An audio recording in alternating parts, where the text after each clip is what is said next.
Yeah, welcome into the Thursday edition, Robby and Rexrode, 102.5, 106.3 The Game, brought to you by First Horizon, Big Bank Muscle, Small Bank Hustle. Visit firsthorizon.com/get it all. Robby Stanley, Joe Rexrode, Nick Keyser here with you on this Thursday morning. Hope everybody's off to a great start to their day. Joe Rexrode, good morning. How are you? What's going on?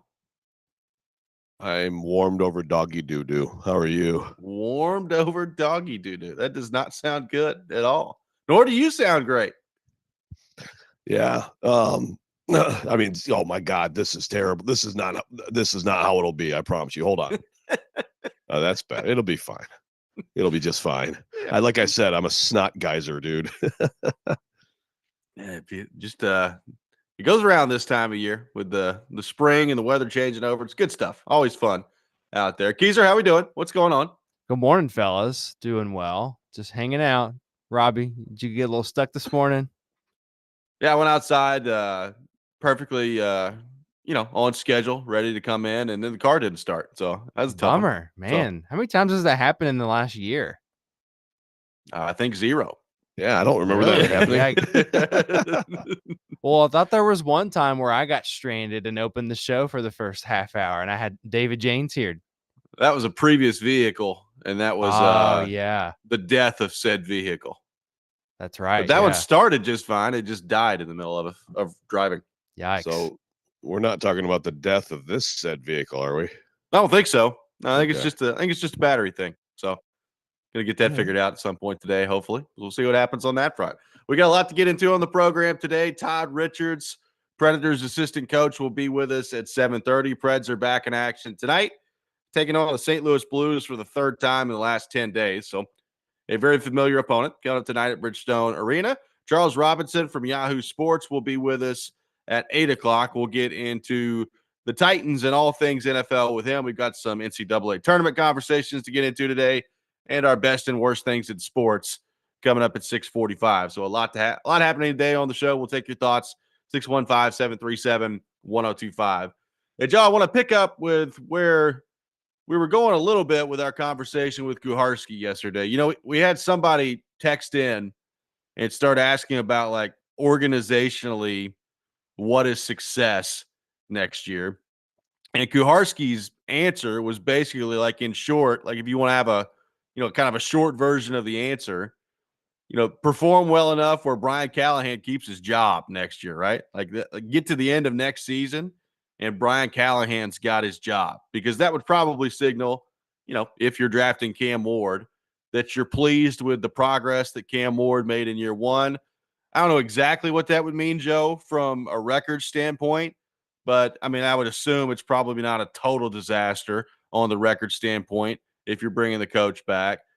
But it takes me back to this, Joe, because I guess from that conversation, how safe is Callahan? Like, if they draft Cam Ward and that's the way they're going in the draft, how do they view Callahan heading into this year? Look, Stilley's not backing down off it. Stilley talked about at the end of the season last year when they made the decision to fire Rand Carthon that he had heard that they wanted it, that Brinker had wanted to fire Brian Callahan as well. And he talked yesterday about how they're basically going to fire Brian Callahan after this year. We'll see what happens on the record standpoint. He was like, but, barring some crazy season where they like make the playoffs or something, probably going to fire Brian Callahan at the end of the year and go get your guy. So I'm looking at all this, Joe, and I'm throwing the question out there of, like, how in danger is Brian Callahan heading into this year?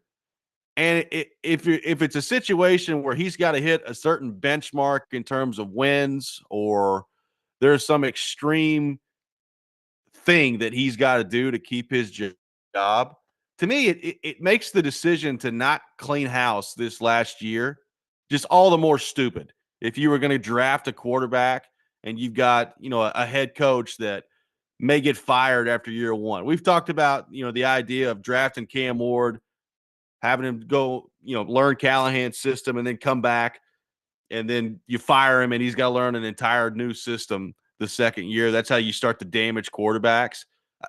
I wonder, behind closed doors, if they're going Cam Ward here, what exactly does Brian Callahan have to do to keep his job next season? I mean, if it's truly like some foregone conclusion, then they are truly idiots. Yeah. Like how could you possibly go about your business that way? I have a hard time believing that. I'm sorry. I have a very hard. I don't have a hard time believing, that was a strong consideration. That maybe he said that to someone, game of telephone, whatever. Okay. Like I highly doubt that he told Stilly that. But I can buy that, like, that was talked about. Sure. Like, it wasn't good last year, and it's like, man, okay, do you cut bait? Once you get to this point, and especially if you're drafting a quarterback, it just makes no sense at all that was their mindset. That basically he'd have to do something crazy to keep his job. I just can't buy that. I'm sorry. I can't buy it, and I'm not buying it. So I'm going to operate in the real world, and I understanding that these people, have already done some very goofy things, but I'm going to operate in the range of what I would think is the real world, where if you're doing this, if he is your coach, if you are going to get this quarterback, then you're going to give him a fair shot. And if you like how things go between the quarterback and him, that's more important than the bottom line this year. If you're realistic about your roster, has to be. So I just, I think there has to be some overall improvement, and I don't know if that's, I mean, it's hard to put your finger on. Some things are like you have to see it week to week. Do they look a little bit more like a football team on a week to week basis? Do they look does it look like they've got some things that have advanced from last year to this year?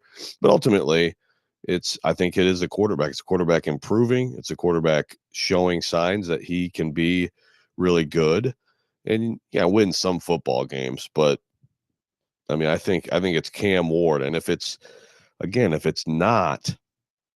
something where, well, you better go 10-7 or else, or whatever, thing that you would put out there that's not realistic, then again, why are you doing that to Cam Ward? That's just beyond silly. Well, it doesn't make any sense to me. I'm with you. Like, to me, look, I was team Clem House at the end of last year. Like, I think you should have moved on from Rand Carthane, and you should have moved on from Brian Callahan and started this whole process anew. And this is part of the problem that you run into when you don't do that stuff, is now you've got all these people on different timelines, and you've got Borgonzian, who did not hire Brian Callahan. And if things go poorly at some point, Callahan's going to be the first one that gets blamed, and we'll see what happens and all that. So, like, it's already stupid the way that they've set this up in my mind. But now that you've done it, Joe, like, I would hope that there's been some – I mean, you got to give your quarterback the best opportunity possible to succeed. Now, look, I don't know. Maybe it becomes painfully obvious, like, halfway through the year this year, that Brian Callahan's just not a good coach. Like, it certainly was not a good first year for him. Maybe it becomes obvious at some point this year where it's like, well, Brian Callahan is just not ready for this, and he's not a good head coach, and you have no choice at the end of the year to make a change. But it's not a great start. Like, the idea of drafting Cam Ward, bringing him in, learning Brian Callahan's offense and the system and the way that he wants to do things, and then just moving on from that after 1 year, if it's bad. I mean, it's just, you can already see where that's setting your quarterback up to not have success long term. Now, is it impossible for a quarterback to overcome a coaching change after his first year? No, but it's certainly not great. Like, it's not exactly how you want your quarterback starting his career at that point. Yeah, I mean, if you have someone in mind, talking about like Borgonzi's got a guy, okay, then do it now. You should have done it. If you really believe that you've got someone who, and again, we're also talking about, by the way, I mean, we're assuming they're taking a quarterback. I think we're going to be right, but we weren't not long ago. We were thinking differently on that, right? Yep. So, I mean, I would think it's possible they were too, but it's like, I don't know. It's almost like once you get to that point, and I know I understand, like, once you get into the off season, you get away, all the staffs have been hired. You can't do something like that. Like, you have to do it at the right timing so that then you can be competitive and go get assistant coaches and all that. But if there's even any thought of that on the Borgonzi side of things, that he has some coach in mind that he can't wait to bring in here, then you have to do it right away. So if they're not all in on supporting Callahan and having an open mind on what he can do, then yes, they are absolutely destined for fantastic failure. So let's throw it out there. Let's say the Titans draft Cam Ward, and that's the way they're going at number 1, which it certainly appears like it is. What's that going to mean for Brian Callahan? What does Brian Callahan have to do to show that he's the guy for the job? And how should the Titans approach Brian Callahan as head coach by drafting a quarterback at number 1 overall? We'll get into all that coming up next. Take your thoughts as well. 615-737-1025. Robby and Rexrode, 1025, 1063, the game.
Welcome back in, Robby and Rexrode, 102.5, 106.3 The Game. Taking your thoughts on Brian Callahan and the Titans, 615-737-1025.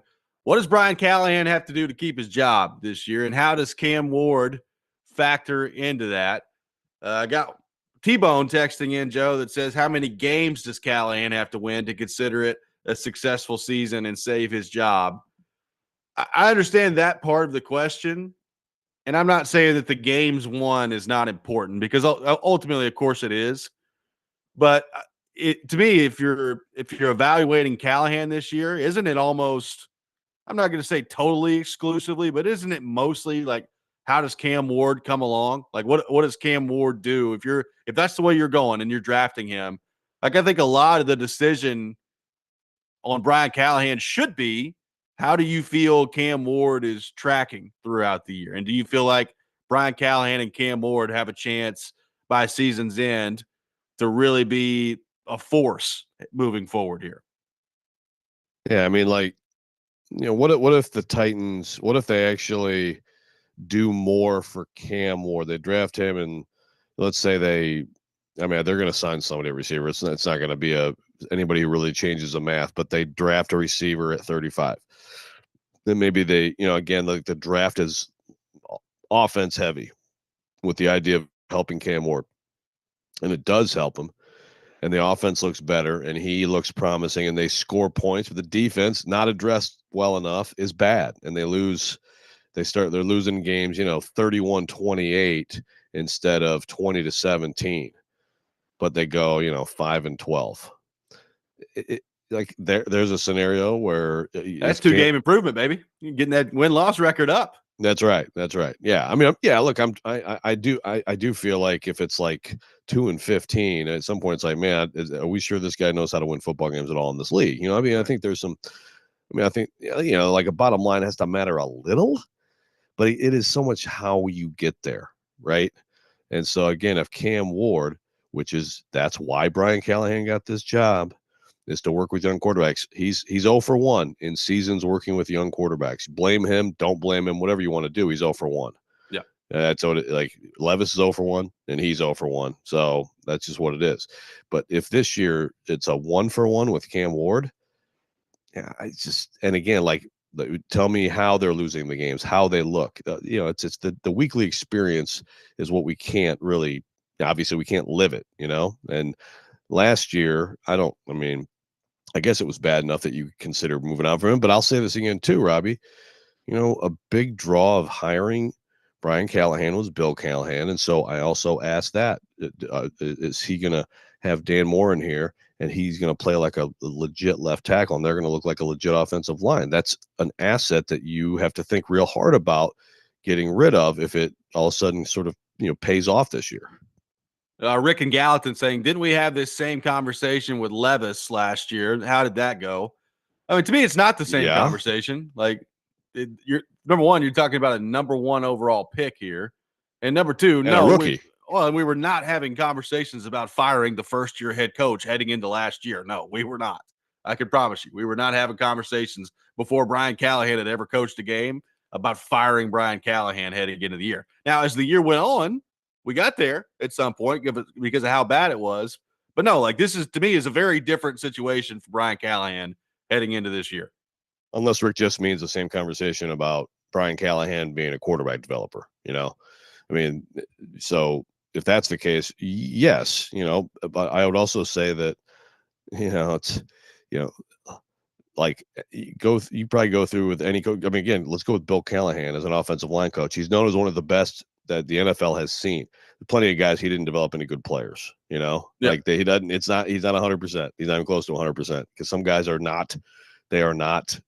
just not good enough and there's nothing you can do. So I am definitely willing to give him a pass on the 1 year with Levis last year, especially because when you live through that experience, you realized how much there seemed to be Levis getting it, Levis in the film room, Levis in the meeting room, practice field, and then in the games doing stuff that they were stunned by at times, right? Yeah. I mean, I'm not saying there's no responsibility there for the coach, but I have a little bit more sympathy with stuff like that. Wes in Clarksville asking how many wins that we see the Titans getting with Cam. I think it's a really hard question to answer right now, Joe, just because frankly, like let's say they get Cam Ward and Cam Ward's ready to play and he's pretty good. That's great. I'm still looking at their receiving room right now and I'm wondering who's catching the ball. And on defense, like who's getting after the passer. Like right now, they still have a pretty bad roster. So like will quarterback, like if Cam Ward comes in and is improved significantly from the quarterback play that they got last year, which is not a guarantee, by the way, but if he is, obviously that's going to help. And you'll probably win more games just by default with better quarterback play than you got last year. But I'm still looking at the roster and it's like, man, their receiving core is basically non-existent outside of Calvin Ridley. And I have no clue who's rushing the passer. So I'm not overly encouraged by what he's surrounded with at the moment. Right. I mean, at this point, I look at this roster, I see very few wins. There are more signings ahead, on the cheaper side of free agency. There have to be more signings, and then they have to have a great draft. It's possible they have a great draft, and all of a sudden some holes are filled, and it looks more like a not a complete, but more like a team with a chance. Right now, it doesn't look like much of a team with a chance.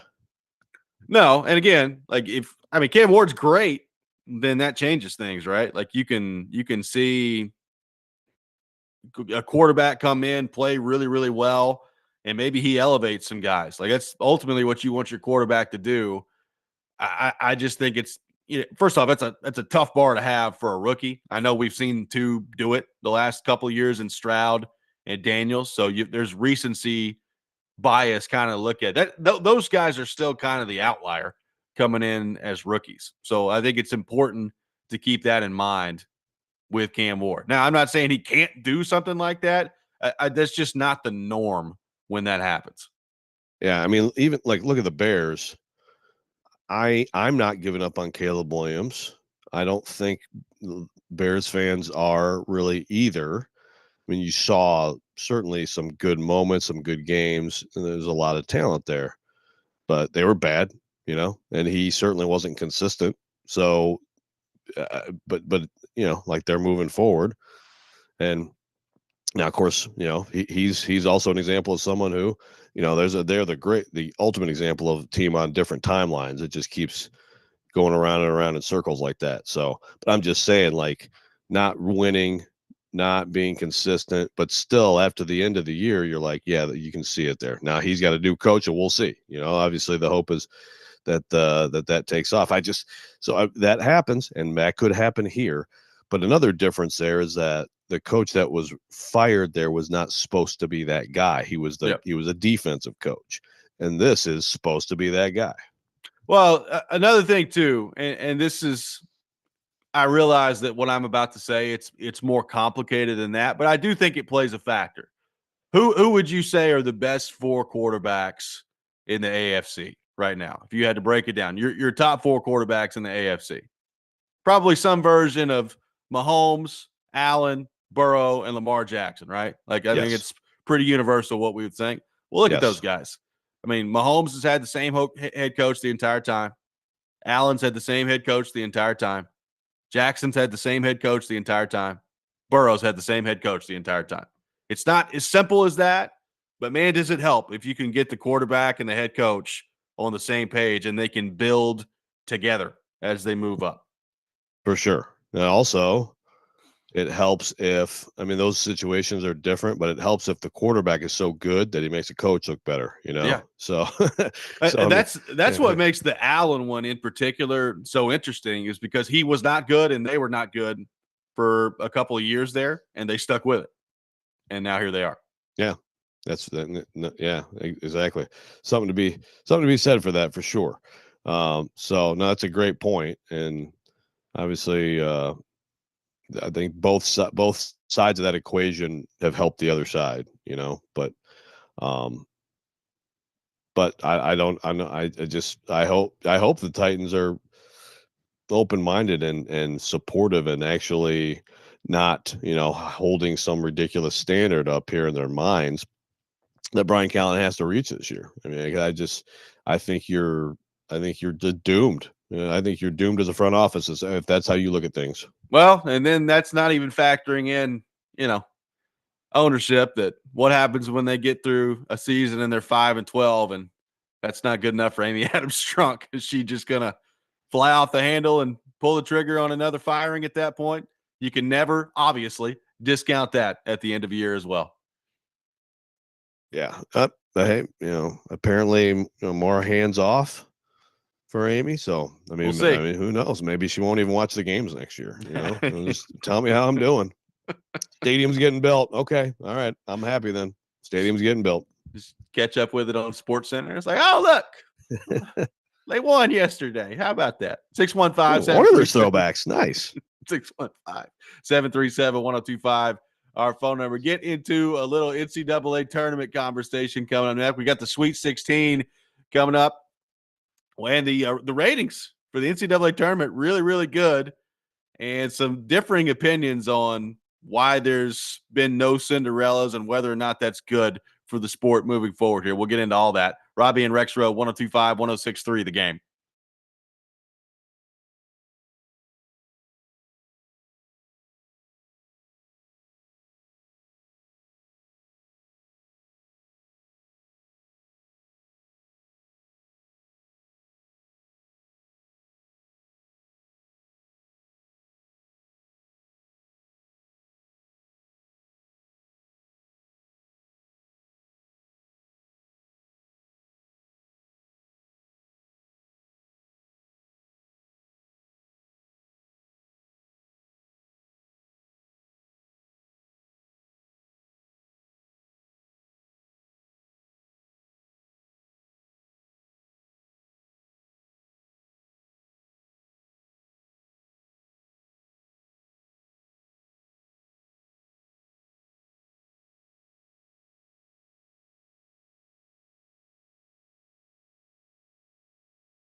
Welcome back in, Robby and Rexrode, 102.5, 106.3 The Game, brought to you by First Horizon, Big Bank Muscle, Small Bank Hustle. Visit firsthorizon.com/get-it-all. Taking your thoughts on our phone and text lines, driven by WilsonCountyHyundai.com. Live from our Busy Bee Plumbing, Heating, and Air Conditioning Game Nashville studios, home of the $99 yearly Beehive membership, where the buzz is always about great service. We'll have the best and worst things in sports coming up at 6:45. Joe, the Sweet 16 resuming. And we'll see if Tennessee can get past Kentucky over the weekend and ultimately punch their ticket to the Final Four for the first time in program history. In the meantime, some interesting takes here on what the tournament's been like so far. So on the one hand, Joe, you've got the numbers that have been really good. Like the opening day in particular, the ratings for that were outstanding. So the numbers were really good around the opening weekend of the NCAA tournament. And then you look at who has advanced to the Sweet 16. As we talked about on Monday, there's really not a Cinderella in this tournament, not your classic Cinderella anyway. And some people say, well, that's bad. Like Stephen A. Smith, I think earlier this week, said if it continues this way, it's going to be the death of college basketball, which may be a little dramatic, but that's what Stephen A. Smith said. Other people love it. And I kind of made my point earlier this week, Joe, that I think people like to see upsets early in the tournament. And then I think as the tournament goes on and you get deeper, you want to see the best teams kind of battle it out. So, Joe, where do you come down on how to view the tournament to this point and what this means for college basketball moving forward here? First mute of Joe's day. There we go. Great. Yeah, Stephen A. Smith. Wow, there's a new feature on this. Okay, on this Zoom, it actually had a little thing that popped up and said you are muted, unmute, like a separate button. Have you ever seen that before? I think so. Yeah, I've never seen that before. Okay, Stephen A. Smith, as I was trying to say, yeah, he just also said he was about to. He would have swung on LeBron. Yeah, okay, bro. I saw that. No, too. I know you would have swung on LeBron. I know you would have, Stephen. Yes, my God. I mean, I think Stephen A. Smith is a good example of like, if you don't really follow something, then you shouldn't like say much about it. I guess I don't know what the expertise is with him, but it's a ridiculous comment, the death of the tournament. Now, I said this on Jared versus Joe, a charitable Caroline gift to Jared yesterday.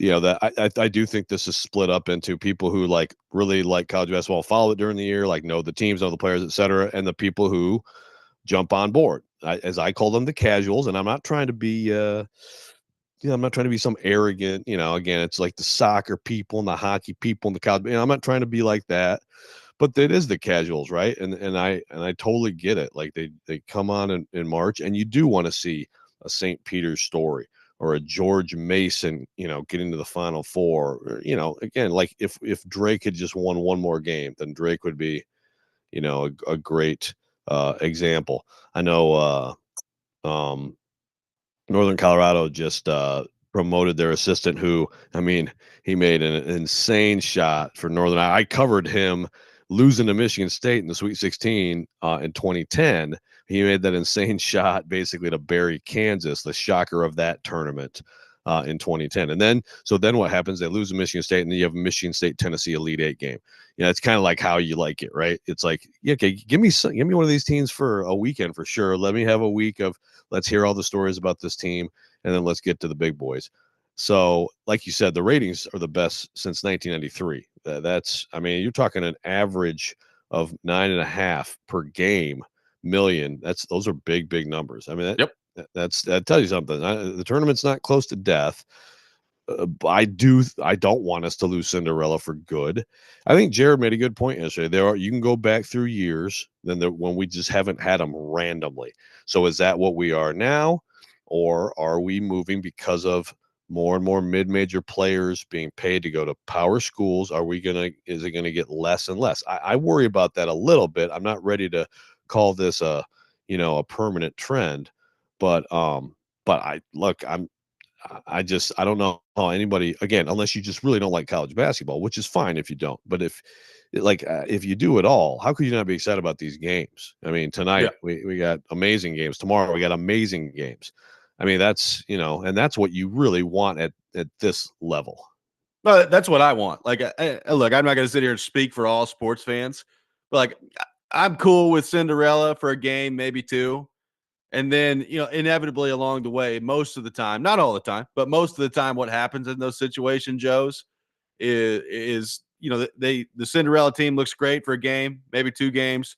And then there eventually comes a point where they get beat by about 30. And you're like, oh, okay, well, that was a nice, fun story here. Give me the good games in the Sweet 16. Give me the power programs in the Elite Eight. That's what I want to see. And I think because of that, Joe, I think what you'll find this weekend, if it goes the way we think it's going to go with the quality of these games, I think the numbers this weekend will be fantastic as well. So, like, I think the way that it's going this year, I think deep down is actually what most people want. Yeah, like someone made the point. It's like this is the only sport where like people totally complain if like the best teams end up meeting each other. Right? Yeah. It's like in any other sport, it's like, oh man, I hope we get those matchups. So, but again, I think some of that is the reality of college basketball, which is that there are a lot of people who really just don't watch it much, pay much attention until you get that bracket. And in that case. And look, I love, like, it would be great if one of these teams had been shocked. I mean, I do think that that's part of the charm of the tournament. But if they're all going to make it through, okay, we'll take a 1-4 Arizona Duke. We'll take a 1-4 Maryland, Florida. You got you got a 6 and a 10 playing tonight, Arkansas. Yep. So it's not like it's totally chalk, but you've got some games that are a little bit surprising. What do you got tomorrow? You got the 2-3 Kentucky, Tennessee. Oh yeah. You got the 1-4 Purdue, Houston. Auburn, Michigan is a 1-5, which is basically the same thing. And frankly, that's a more fun game to me than Auburn, Texas A&M would have been.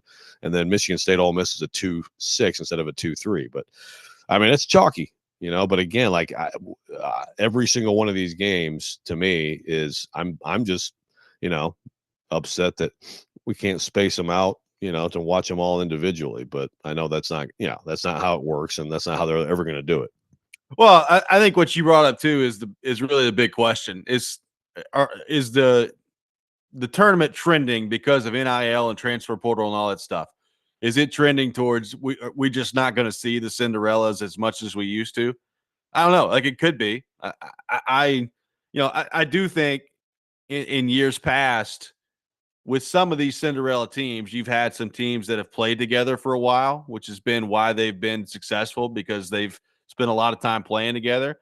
And I do think that's probably going to be harder to pull off here. Like, it's, we see it right now. If you're really, really good at some of these mid-major programs, a lot of times you're going to get poached by some of these bigger teams. So I don't know. Like, I'm with you. I'm not officially ready to say that this is absolutely the way it's going to be moving forward, but I definitely could see it. Like, it makes sense to me why, because of that, it would be less common for us to see some big time Cinderella story and, huge upsets all the time in the NCAA tournament moving forward. Gunner says NIL doesn't affect Cinderella. Cinderella's made up of experienced teams that'll play together for a long time. If one pops, usually a senior is going to be graduating. You got to be good and be Cinderella to get to that next level and get the big NIL. Well, no, Gunner. I mean, let's look at Belmont. We've talked about this, but what would Belmont be right now if they had Will Richard and Jacoby Gillespie in their backcourt? I think they'd be playing in the tournament right now. And then Kate, the kid who went to North Carolina too, the big shooter. So I mean, like that team would be a hell of a Cinderella candidate. We've talked about Florida Atlantic. They went to the Final Four 2 years ago. So what happened? Elijah Martin is paid to play at Florida. Johnny Davis paid to go play at Arkansas. Vlad Golden paid to go play at Michigan with his coach, who also left the Cinderella. I mean, now the coach is leaving. That's how it's always been, right? Oh, mid-majors. You have success, and then you're probably going to get poached by a. But it used to be those players would still be at Florida Atlantic right now. How good would that freaking team be? I don't care I could coach them to like the round of 32. So it affects it. And I do think, I think it may be less, but I also, like, if you told me right now that there's going to be some 14 seed that makes the Sweet 16 next year, I'm not shocked by that, because there are sometimes players that get a little bit ahead of the curve too. I mean, Drake's point guard is one of the best point guards in college basketball this year. He really is. Bennett Sturtz, and he played for Drake. Neat Clifford for Colorado State. The dude's a pro and he plays for Colorado State. So you're still going to have situations like that. Think about, Dalton Connect, I know, made a huge leap at Tennessee, but you're telling me that he was just a total scrub the year before that at Northern Colorado? Right. Exactly. I think you'd be a pretty good coach. Yeah, I think so too. I can run the old picket fence, do a little picket fence, teach the underhanded free throw, withhold water. Start. Yeah, that's right. Yeah. You will not drink water until you make 100 free throws. Yeah, that's damn right. Yeah, we're going to bring it old school. Got the best and worst things in sports coming up next. We'll take your best things, your worst things on our text line driven by WilsonCountyHyundai.com. Robby and Rexrode, 102.5, 106.3, the game.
The best and worst of the sports week now on Robby and Rexrode on ESPN 102.5 The Game and the Game Nashville app.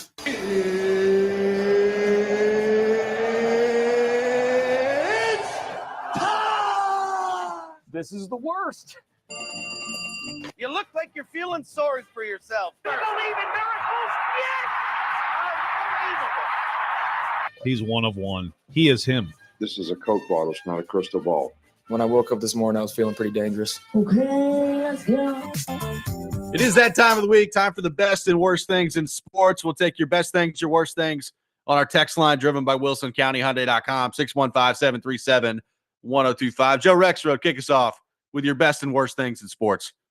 Yeah, real quick, Greg Sage, shout out to Greg Sage from Belmont, pointing out also, Malik Dia, Belmont. Yep. So he's at Ole Miss. Evan Braun's played at Iowa this year. There's a heck of a starting five right now for that would be the best mid-major team in the country. I have a special edition of best and worst today, Robby. Okay. And I think this may be a big moment for the show. Okay. So the worst is that I only found out about this like in the last week, which is why I get to use it as best in sports this week. Okay. The best in sports, and I believe that it is something we should adopt also, is that North Carolina coach Hubert Davis replaces the F word with fart. I mean, first of all, there's a headline. This is from apparently this is not new, but there's a headline from January of 2024 about their defense, and the headline says "Silent but Deadly: UNC's underrated defense." Oh wow! Blah blah blah. So he, like Rick Barnes, does not curse, right? But he has to. So shut the fart up. Get the fart over here. What are you farting doing, man? You mother farter. I swear, Robby, I am going to use this liberally on this show, and I think our show has just got better right now. Thank you very much. Thank you. You know, you could have if you don't asked like me, it, fart off. You could have asked me. You've got a million guesses to guess which way Rexrode's going here. Never would have got it. Never would have got it there. That's good stuff. In our Slack channels at work, it'll just every once in a while, like someone will just be like, oh, "Shut the fart up." It's fantastic. Oh, it's beautiful. Kaiser, hard to follow that one Davis. Up. Yeah, that's a little difficult to follow up. Wow. Oh my gosh. But that's going to be a good old drop for us at some point, man. But I would imagine so. Yeah. All right. Best real quick. It's going to be used. We don't need drops. It's the way I talk now. Well, that and buns and cheeks, I guess. Right. So. Yes. All right. There's a lot of that going on. There is a lot of that going on. All right. Best for me this week. Just a quick stat. I saw that the viewership of the NCAA tournament is averaging 9.4 million viewers to the first two rounds. It's the most in 32 years. That's pretty cool. And also honorable mention, NSC 3-game win streak. Just want to throw that in there. Worst is that Juju Watkins tore her ACL in the first quarter just the other night. And brutal news, it came right after her spending time with Jaden Daniels. Could that possibly be a curse? I don't want to throw shade, but maybe. You gonna make Jaden Daniels get some shade there? Maybe he's on the Madden cover. You never know. By the way, from what I saw, I think she was trying to spend some time with Jaden Daniels, and Jaden Daniels' mom was not going to allow that. Yeah, I saw that. No, talk about I was actually going to say another word you can't say. A blocker there by mom. It was apparently she's dead serious. She is not going to let him hang around any women here. Apparently, she's talked about that before. She wants him to focus on the football. Hey, mom, let him date Juju Watkins. Are you kidding me? I mean, good gracious. Oh man, my best thing in sports: baseball opening day, and I'm excited for Braves fans this year. You had such bad injury luck last year with Acuna and Strider and all the people who went down. I think this is the year that you get back in contention. I'll call it now. It's the Braves and the Dodgers in the NLCS, and the Braves are going back to the World Series this year. You know, the Dodgers, nice. It really should be like almost a crime if the Dodgers don't win the World Series based on the roster that they compiled here, which makes me want to root against them all the more. So go Braves this year as the season begins today. Joe, my worst thing in sports, I'm so tired of the LeBron James and Stephen A. Smith feud. It drives me nuts. And LeBron got on the McAfee show and just reignited that sucker yesterday. And since then, like Stephen A. Smith's gone on his own personal podcast. I'm sure whatever he does on First Take today will be largely focused on LeBron. I could not care less about Stephen A. Smith and LeBron James's beef. And now it's just going to be in our face all the time here. Yeah, I'm with you now. Like Stephen from Hendersonville said, I think this applies to Stephen A. Fart around and find out, man. You know, because LeBron's not going to do anything. No, he's not going to do anything. But to me, Stephen A. looks terrible, and I don't really. LeBron looks awful too. That interview he did with McAfee yesterday was an absolute joke from start to finish. Okay, so I missed. I saw part of it that it didn't bother me that much, but I did not see the whole thing. So I'll take your word for it. I'll watch the whole thing. The part of it I saw, I was like, I was kind of like, I was kind of on board with what he was saying about Stephen A. But yeah, yes, it is going to get. Bottom line is, to your point, it's going to get incredibly overkilled and nauseating. I mean, I will say the one thing I did like about it, LeBron last night put a video on his Instagram of like Stephen A. Smith doing some boxing drills, and it's pretty funny. Oh, you put a video of Stephen A. doing boxing drills? He did. Yes, he God, did. That is it's funny. Pretty funny. I would have swung on him. Would you shut up? Yeah. I would have swung on him. Oh my God, get out of here, man. That's like when it first happened and LeBron walked up to him on the court, it's like, okay, that's kind of funny. And now it's like all Stephen A. Smith talks about, and now LeBron's brought it up again. It's like, good Lord, guys, come on. It's ridiculous. I mein, seriously, in like 60 seconds, how bad would LeBron fart him up? You know, you're gonna have a lot of fun with this. Oh, Hubert Davis, you are an absolute gift to the human race. I'm talking about your load. What? Okay, I don't know what that's about. I need to know like does Rick Barnes have a replacement word? You know? Well, that may be something you need to find out. I know. We got to find this out. I mean, I think it's a good idea to have a replacement word and starting with the same letter. I mean, I think that. But I mean, if you're players in those huddles, how can you not laugh? I was about to say, there's no way I'd ever be able to take him seriously. Absolutely none. Oh my gosh, amazing. 615-737-1025. Our phone number 615-737-1025. We'll get back into the Titans coming up next. Hey, they made a move at quarterback yesterday. So what does that mean moving forward? We'll get into all that. Robby and Rexrode, 1025, 1063, the game.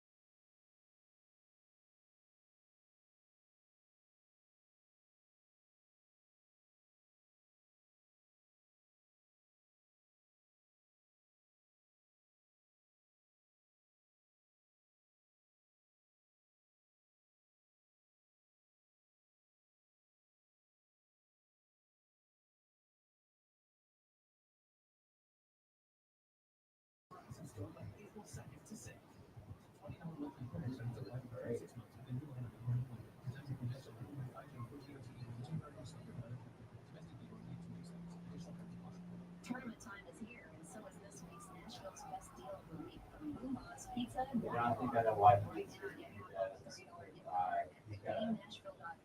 DK does the same thing. He starts his day on scrap. Okay, that's why it's seriously. DK, yeah. Who does? DK? Yes. No, seriously. Most mornings he'll get in, he'll set his stuff down, either in here with me, rarely does he do it.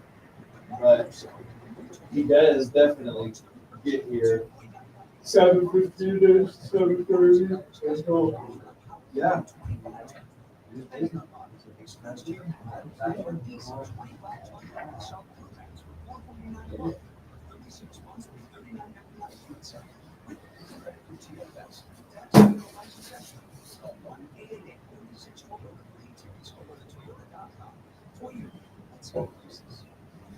Discover a tradition of excellence at St. Andrew's Swans. I'm tired today though. I don't even remember my alarm going off at 4. I think that's like I'll second alarm goes off. I'll be honest, like it's gonna be hard doing small work like this overnight. Programming absence. Come see us Like, and find out what sets us It's apart like from other it's students. gonna happen at some point, right? Like you're gonna be a little bit later. They're gonna be stuck. They don't know how to like it's gonna happen. Like no matter how consistent you are. Thank goodness I've only been late twice. But even when I was, one time David was here, and the other time it was like I think he was like about to walk out. Yeah, that's one problem.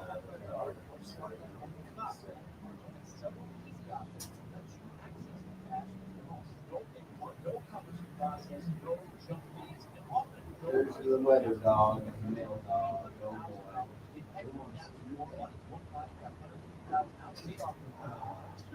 boy.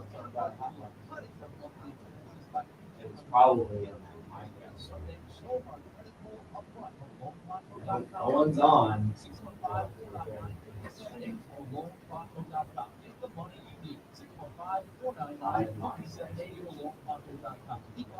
Can you hear me?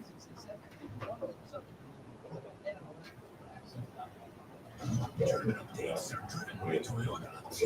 Adrenaline at Toyota.com. Toyota, let's go places. Oh, they can, yeah. On the main Nashville Sports Network. Hi, I'm Nick Kieser with your Game Center update. The national coverage continues as the Tennessee Titans new with the number one overall pick in this spring's draft. And insider Adam Schefter sharing his latest thoughts on what he's hearing about the Titans playing with their big. In some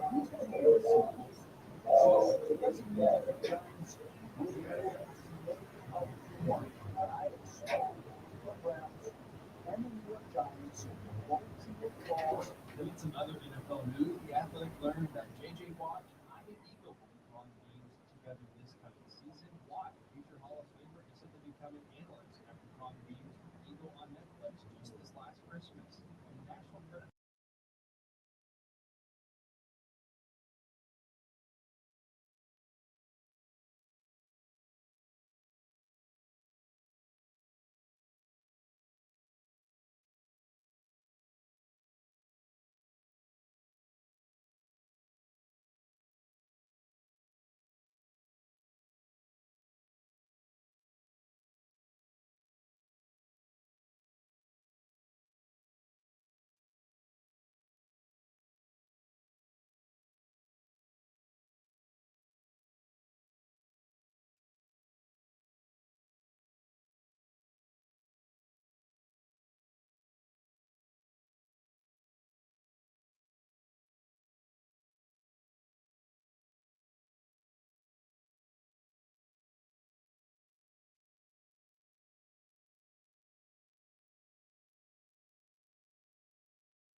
Hour number 2, Robby and Rexrode, 1025, 1063 The Game. Taking your thoughts on our phone and text lines driven by WilsonCountyHyundai.com. 615-737-1025, our phone number. 615-737-1025. Todd Richards, Predators assistant coach, will be with us later this hour at 7:30. Preds taking on the St. Louis Blues tonight at Bridgestone Arena.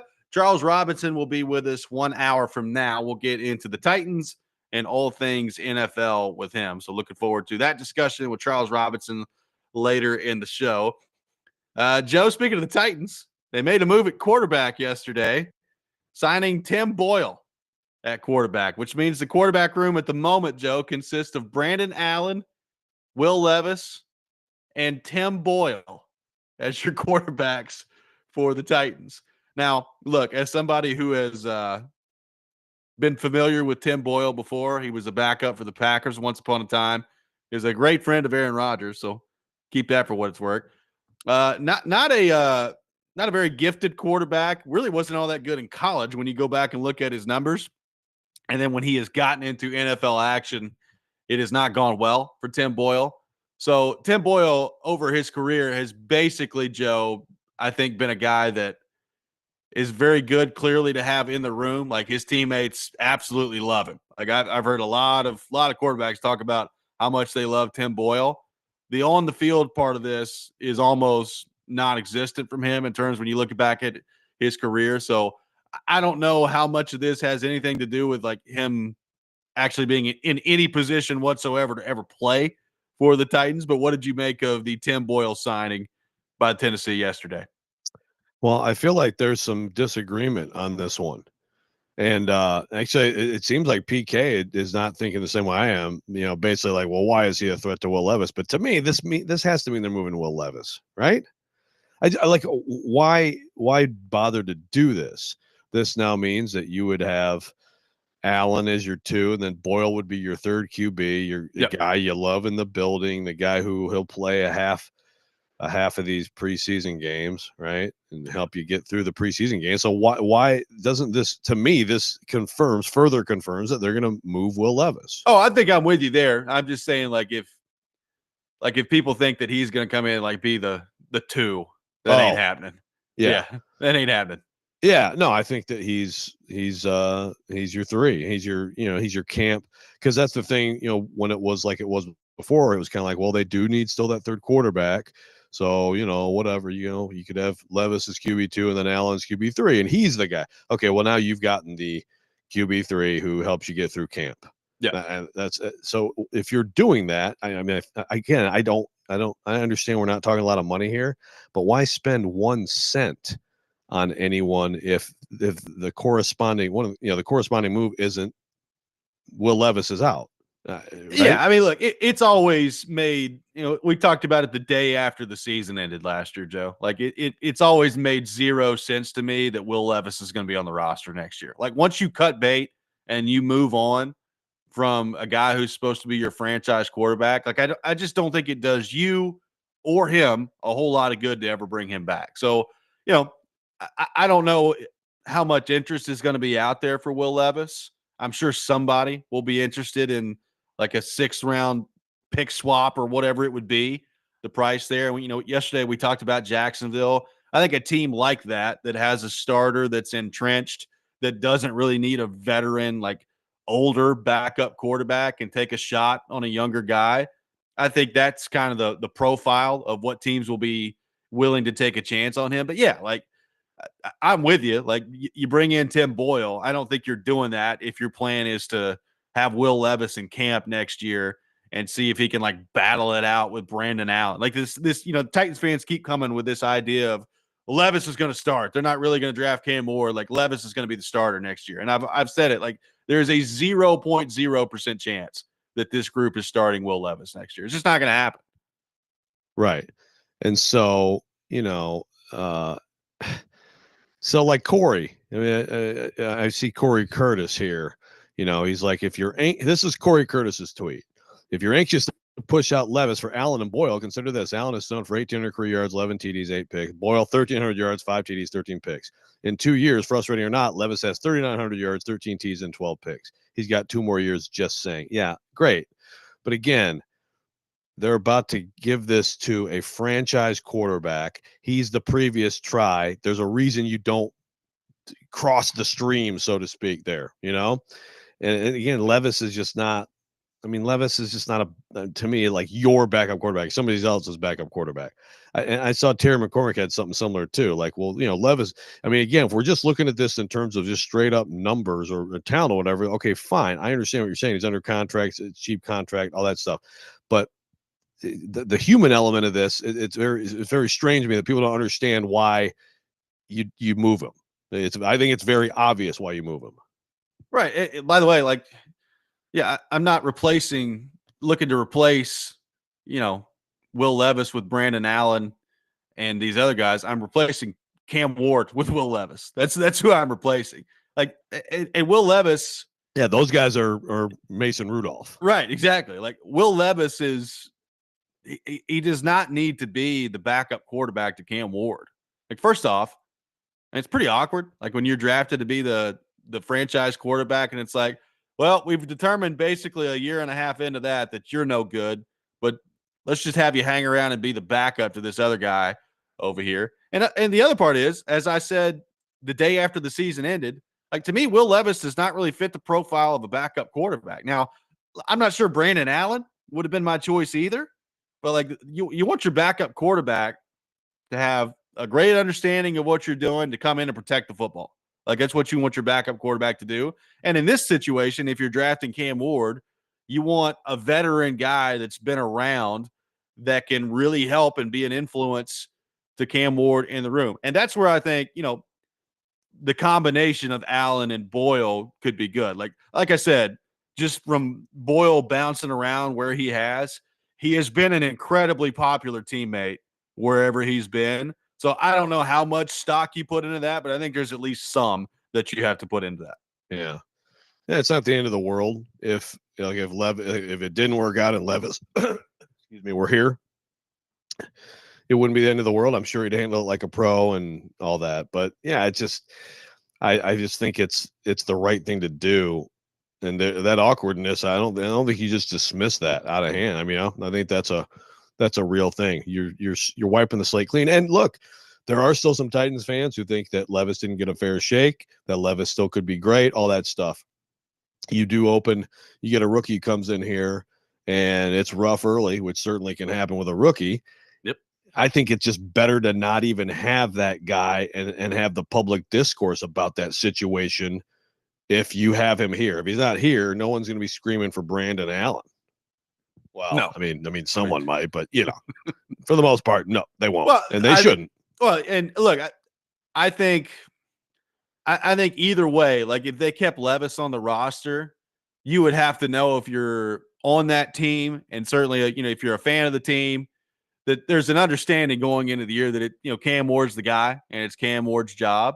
Having said that, I am with you. Like I think it's a lot easier when it's Cam Ward's job and it's Brandon Allen and Tim Boyle behind him rather than Will Levis. Sometimes it's better, I think, to cut bait. Like I'm not even denying, like Will Levis is more talented than Brandon Allen. Will Levis is more talented by far than Tim Boyle. We all recognize that. But sometimes that's not the be all end all. Like sometimes it's better to examine the situation, realize that it's a very weird situation with Ward coming in, and if Levis is hanging around as the backup, and I think it's better for both sides just to cut bait and move on. Like I think that's ultimately what would be best for both sides in this. And by the way, I think that's clearly what's going to happen here at some point. If you're giving this franchise a Cam Ward and he's going to be the face of the franchise, and then you're all in on Cam Ward, then everything you do has to be to help him. It is better for him for Will Levis to not be here. Agree. That's it. That's end it right there. It's better for him that Will Levis is not here. And so that's what you do, that's because, Ward is, as we've talked about, he's a guy who has played a lot of college football. He's a guy who will start on day one, whether that works out or not, but he fits the career path of someone who is going to come in here and start on day one. And it's just, if he understands that the other two guys in the quarterback room are purely here to support him and don't have their own aspirations of taking his job, it's a much better situation. And that means they're going to work. Those two guys understand their job solely is to help him be better. If you're Will Levis, man, I'm trying to still be a starter. I still think I'm good enough. And I don't blame him for that, but that's why you do that somewhere else. I got one texter that says, could they trade Levis after the preseason like they did with Malik? Yeah, they could. I mean, look, they could carry 4 quarterbacks in camp, Joe. I don't know that I would do that, and I don't know exactly where you're splitting the reps at that point, because you've got, number one, a rookie quarterback, presumably, that would be coming in that needs as many reps as he can get, and then you're just going to split the other reps up with 3 guys at that point. Like, you could do it. Teams have carried 4 quarterbacks in camp before, and you could make a move at the end of that with potentially Levis. My guess is the move is going to happen before then. Like it doesn't necessarily have to happen at the draft or by the draft, but I think you'll probably see a Will Levis move before training camp comes around. I'll be shocked if it doesn't happen by the end of the draft. And again, it's the same sort of idea. If you're in training, yes, you could do that. But like if you're in training camp, and oh my God, did you see that Will Levis throw, or whatever. It's just you've turned the page, man. So turn the page literally. Well, not literally. I guess he's not actually on a book page, is he? I just broke my own rule. Yeah. Yes, exactly. That's what happens when you fart around like that. It just farting man. I hate you for bringing this to my attention. I'm never going to be able to watch a North Carolina basketball game ever again. I mean, I'm so mad that they're done playing because like now you can like when they're in a huddle and he's yelling at them, and you just imagine all the dialogue. It's amazing. I'm very happy they're done playing because if they were still in the tournament today, that's the only thing I'd be watching. Is like, let's just show me Hubert Davis. It's going to be great next year. This is going to bring in more fans to college basketball next year. 615-737-1025, our phone number, 615-737-1025. We'll continue the discussion on the Titans quarterback room and Will Levis. What's next for Levis, if indeed he does move on from the Titans? And will he make the Titans regret it someday? We'll get into that. Robby and Rexrode, 1025, 1063, the game.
Welcome back in, Robby and Rexrode, 102.5, 106.3 The Game. Taking your thoughts on our phone and text lines. Robby and Rexrode brought to you by First Horizon, Big Bank Muscle, Small Bank Hustle. Visit firsthorizon.com/get-it-all. Our NCAA men's basketball tournament updates presented by Toyota.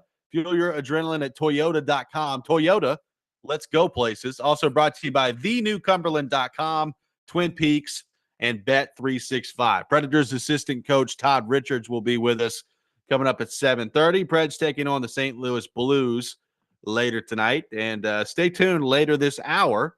I will have tickets to give away to see the Preds take on the Blues. So make sure you're tuned in for that. So, Joe, taking people's thoughts on Will Levis here.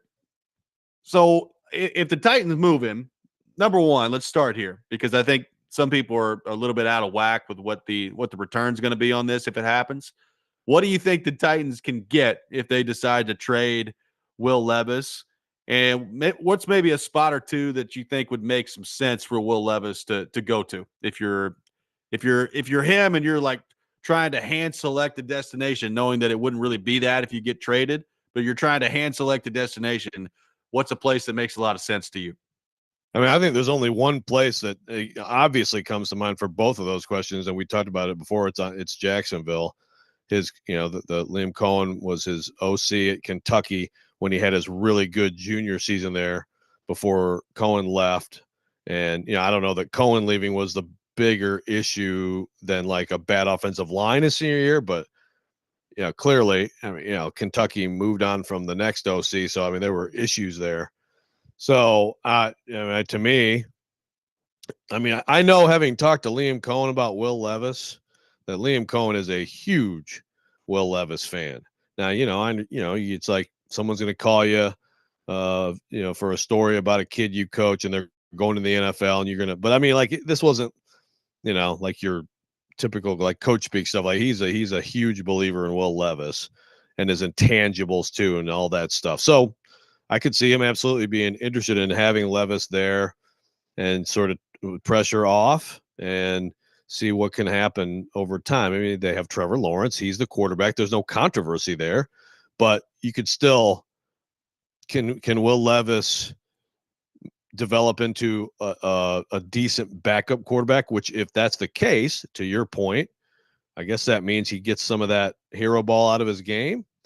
And then at some point, does he get another chance somewhere? And look, I mean, Trevor Lawrence gets hurt. Obviously, in any place, you can get an opportunity, and all of a sudden we see sometimes these guys who we haven't heard from in a couple of years, and they come out and have 3 fantastic games in a row, and they sort of change their trajectory. 30 years ago, I guess it would have been like 32 years ago, Dan Marino gets hurt for the Dolphins, and Scott Mitchell has to play like 10 games. I mean, whatever. Scott Mitchell, some dude from Utah, just a backup quarterback. He was great. So, of course, the Lions gave him $10 gazillion, and he wasn't as good as they hoped. But I mean, it's just another example of what can happen. As far as what they can get, yeah, like a pick swap, a 6th for a 7th. I mean, if they could get a 5th for him, that would be fantastic. I feel like that's unrealistic, even a 5th.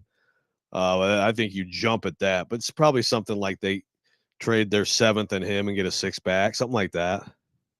Yeah, like I could see a pick swap there going that way. I mean, the thing is, like, do they even have a 7th anymore? I think they're out of the 7th round now because they've moved back up with pick swaps to 6. So, okay, it'd be interested to see. I'm just saying, like, to that point, are you getting anything more than a 6th? Like, we had a couple people texting us in yesterday. We're like, could you get a 3rd? Could you get a 4th? And it's not going to happen. Like, I'd be shocked. They're not. Yeah, I'd be stunned. Like, they're not gonna get that for Will Levis here. So I think understanding that and looking ahead to where he could end up, like Jacksonville, makes a lot of sense. But I think, like, look, I think anywhere that there's a starter firmly entrenched that doesn't necessarily have to have your typical veteran backup quarterback, your old guy who's been around the league for a while. Like, somebody's going to take a flyer on him, and then we'll see. Like, people have asked, Kuharski's talked about this.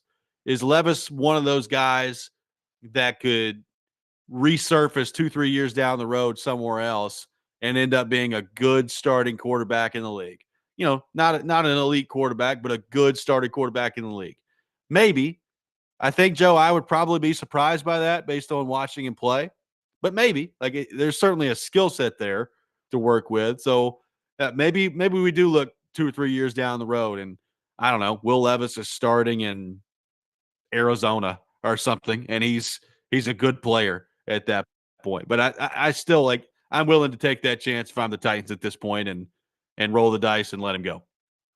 Yeah, it's one of those things that if it happens, I'd love to see it. I would love to see it. That'd be fantastic. I love those stories, and he is talented, and I think he goes about his business the right way. And it would be great to see him have success. If it does happen, if you're a Titans fan, I think at that point you tip your cap and say good for him. You're really thinking. I know we do hear from some people who are like, yeah, everybody's giving up on him, but look at how bad things were. And I think there's some truth to that. I think for the most part, Titans fans who watched closely last year are ready to move on from him, and you're right to feel that way. So I think it's just like it wouldn't then come back on these guys as some huge mistake, Yeah. I know some people would want to go there if it turns out this way, but it's the right move. The information is clear. The bigger mistake that could be made is like drafting Cam Ward and him not working out right now. And obviously that's what it comes down to is like, okay, if they're going with Cam Ward like we think, how's that work out? If Levis has this reemergence, where are the Titans at quarterback? If they're good, who cares? Right. But if Cam Ward's a bust, then then you can come back and say, hey, should I gone with Levis all along? I will still, if that's the case, 3 years from now, argue with those people and say, look, the information we had was that you had to move on for Levis. Yeah. Joe, real quickly before we get to Todd Richards, got one texter that says, why should I have any faith in Callahan's ability to develop Ward? He's got no history developing anybody who was going to be a star regardless of who coached them. Was brought in to develop Levis, made him worse. I'm not dismissing Levis's faults, but I think it's unfair to only focus on him. This is from an unnamed texter on the text line.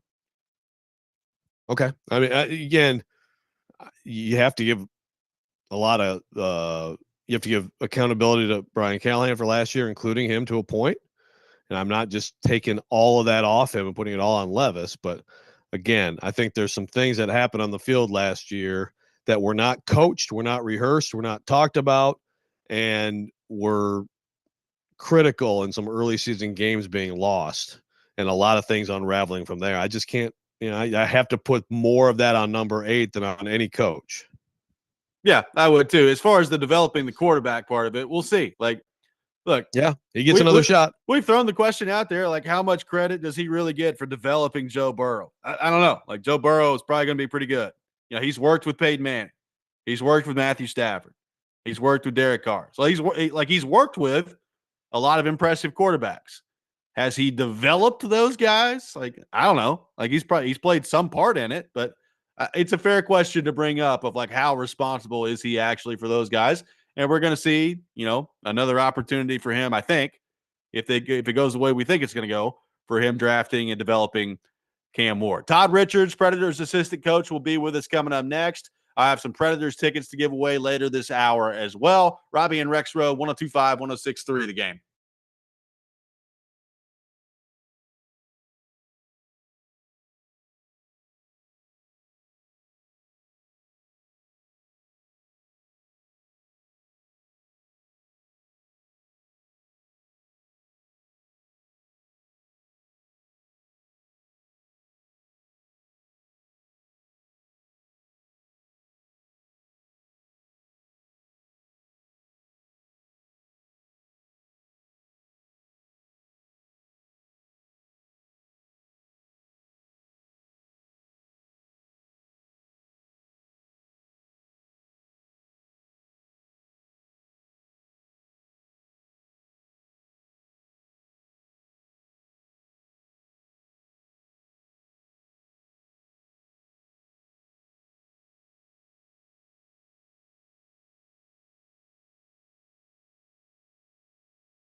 Welcome back in, Robby and Rexrode, 102.5, 106.3 The Game. Robby Stanley, Joe Rexrode, Nick Keyser here with you on this Thursday morning. Pred's taking on the St. Louis Blues tonight at Bridgestone Arena.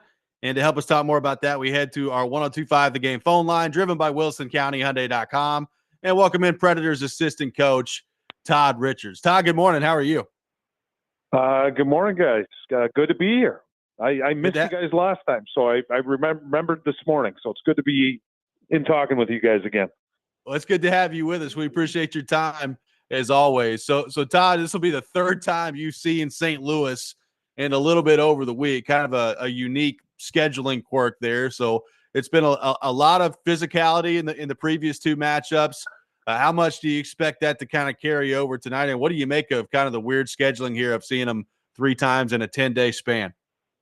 Well, it's a little bit like a playoff series, yeah. And I'm just talking about when you start playing, that many games in a short amount of time, and there might be a play, there might be a game, there might be a couple games where the intensity amps up a little bit, and you get some of that. But I think the way the game went in St. Louis, they've beaten us, I think twice now, 2 out of the 3 games, I think both by 4-1 scores. So, we've come out on the wrong side of it. So that's a motivation right there. But I think the physicality and the way the game went in St. Louis is another reason for having this game be a little bit more intense. So Todd, a guy who, excuse me, really showing some flashes lately. I know, it's been a tough season. It's been a tough season for a lot of guys, but Luke Evangelista, where do you think he is right now? And I guess how important is it to have a strong finish for him? Well, it's important for everybody, and individually and collectively. That's what we're striving for, something that you can build on and start preparing and getting ready for the next year, something to feel good about over the summer.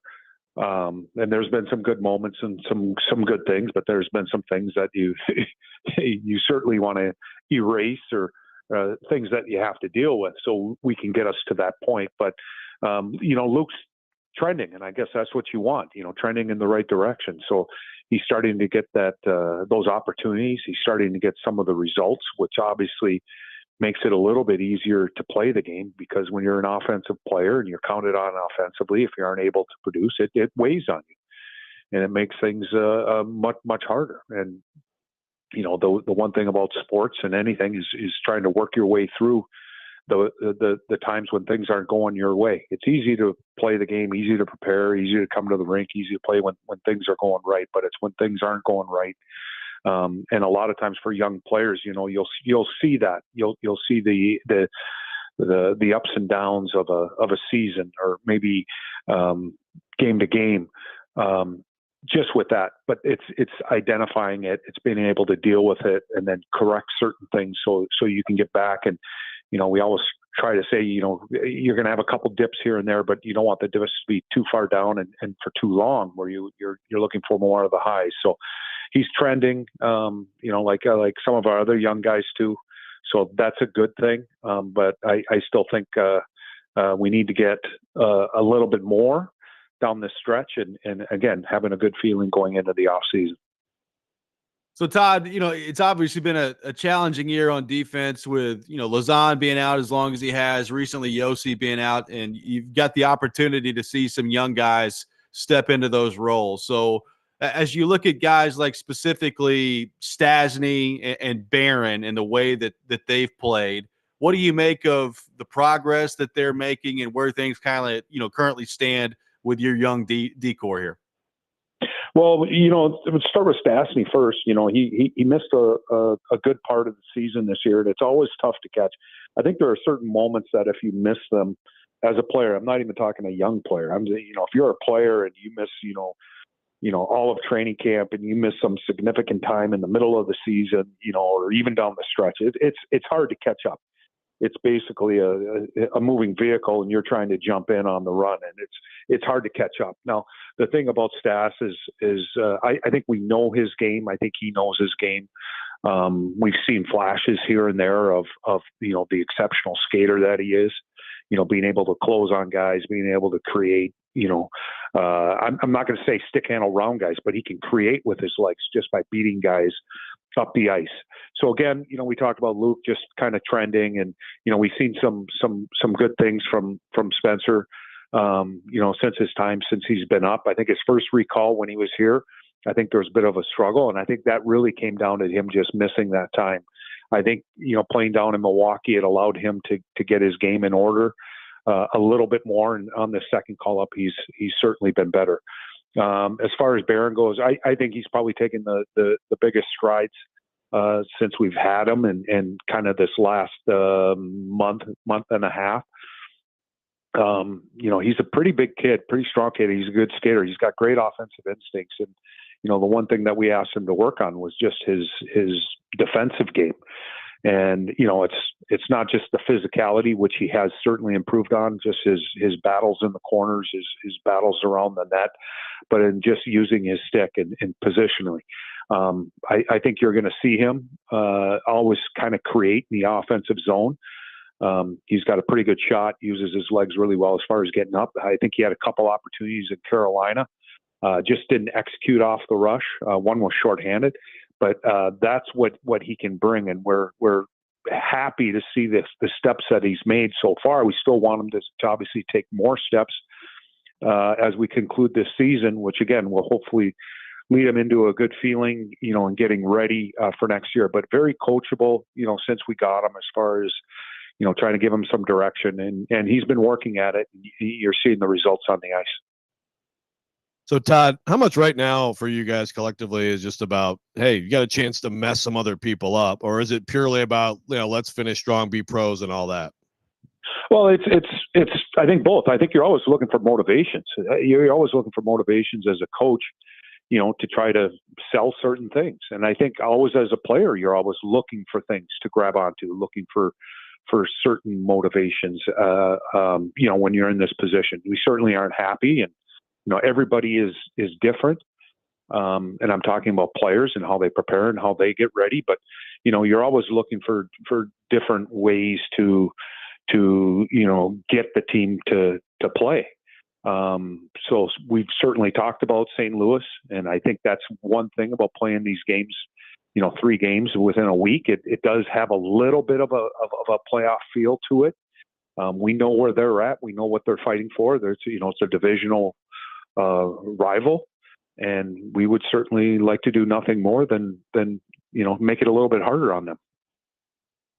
Todd, I thought Saros was outstanding the other night against Carolina. I thought he was really good against Toronto as well. What do you make of kind of the way that he's trending and the way that he's playing down the stretch here?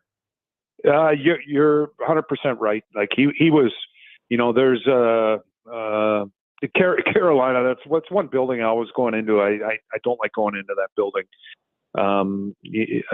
Just the way that they play there, and I thought we played a pretty good game defensively, but there were some key breakdowns, and there were some moments right around our net. And it looked like the juice of old, where it looks like it's a play right around the net, and just how quickly he's able to get across and really smother the puck. It's almost like it's not that big of a chance. So he's been good, and again, you're looking at Luke, and it's no different with a great professional like Saros. He's a veteran guy that's been around, but for him too, he's pushing hard at the end of the season. You can see that, again, just trying to get that good feeling and getting things back that you can build on both mentally and physically over the summer that will, hopefully lead into a good start for us next year. Well, Todd, great stuff, man. Really appreciate your time today. Good luck tonight against St. Louis, and we'll see you at the rink here in a little bit. All right. Thanks for having me, guys. Absolutely. Predators assistant coach Todd Richards, our guest here on Robby and Rexrode. Preds taking on the Blues tonight for the 3rd time in the last 10 days. And speaking of that, I got some tickets to give away to see the Preds take on the Blues at Bridgestone Arena. Be caller number 5, 615-737-1025. Our phone number, 615-737-1025. Caller 5 will win a pair of tickets to see the Preds take on the Blues tonight at Bridgestone Arena. We'll have the Rex Rant with Joe Rexrode coming up next. We'll have Charles Robinson from Yahoo Sports with us at 8 o'clock. All that coming up. Robby and Rexrode, 102.5, 106.3, The Game.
Sometimes he wakes up on the wrong side of the bed.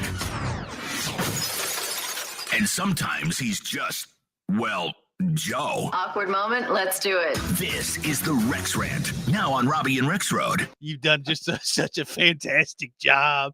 It's unbelievable the job you've done this year, Coach. I ran into Coach Harbaugh in the bathroom, and he said, "Excuse me, can you spare a square?" I said, "Coach Harbaugh, for you, I'll spare the whole row." Yeah, it's like, did I solidify it? Don't put that idea in my head, Cam. I hope he's a great general manager because I need him around for a long time. Turn the page literally. Well, not literally. I guess he's not actually on a book page, is he? I just broke my Figuratively? own rule. Yeah. Yes, exactly. That's what happens when you fart around like that. You just Farting man. I hate you for bringing this to my attention. I'm never going to be able to watch the North Carolina basketball game ever again. It is that time of the day. Time for the Rex Rant with Joe Rexrode. You can check it out every morning here on the program. Joseph, the floor is yours. Hey, you know who doesn't replace the F word with fart? Dan Hurley. That's true.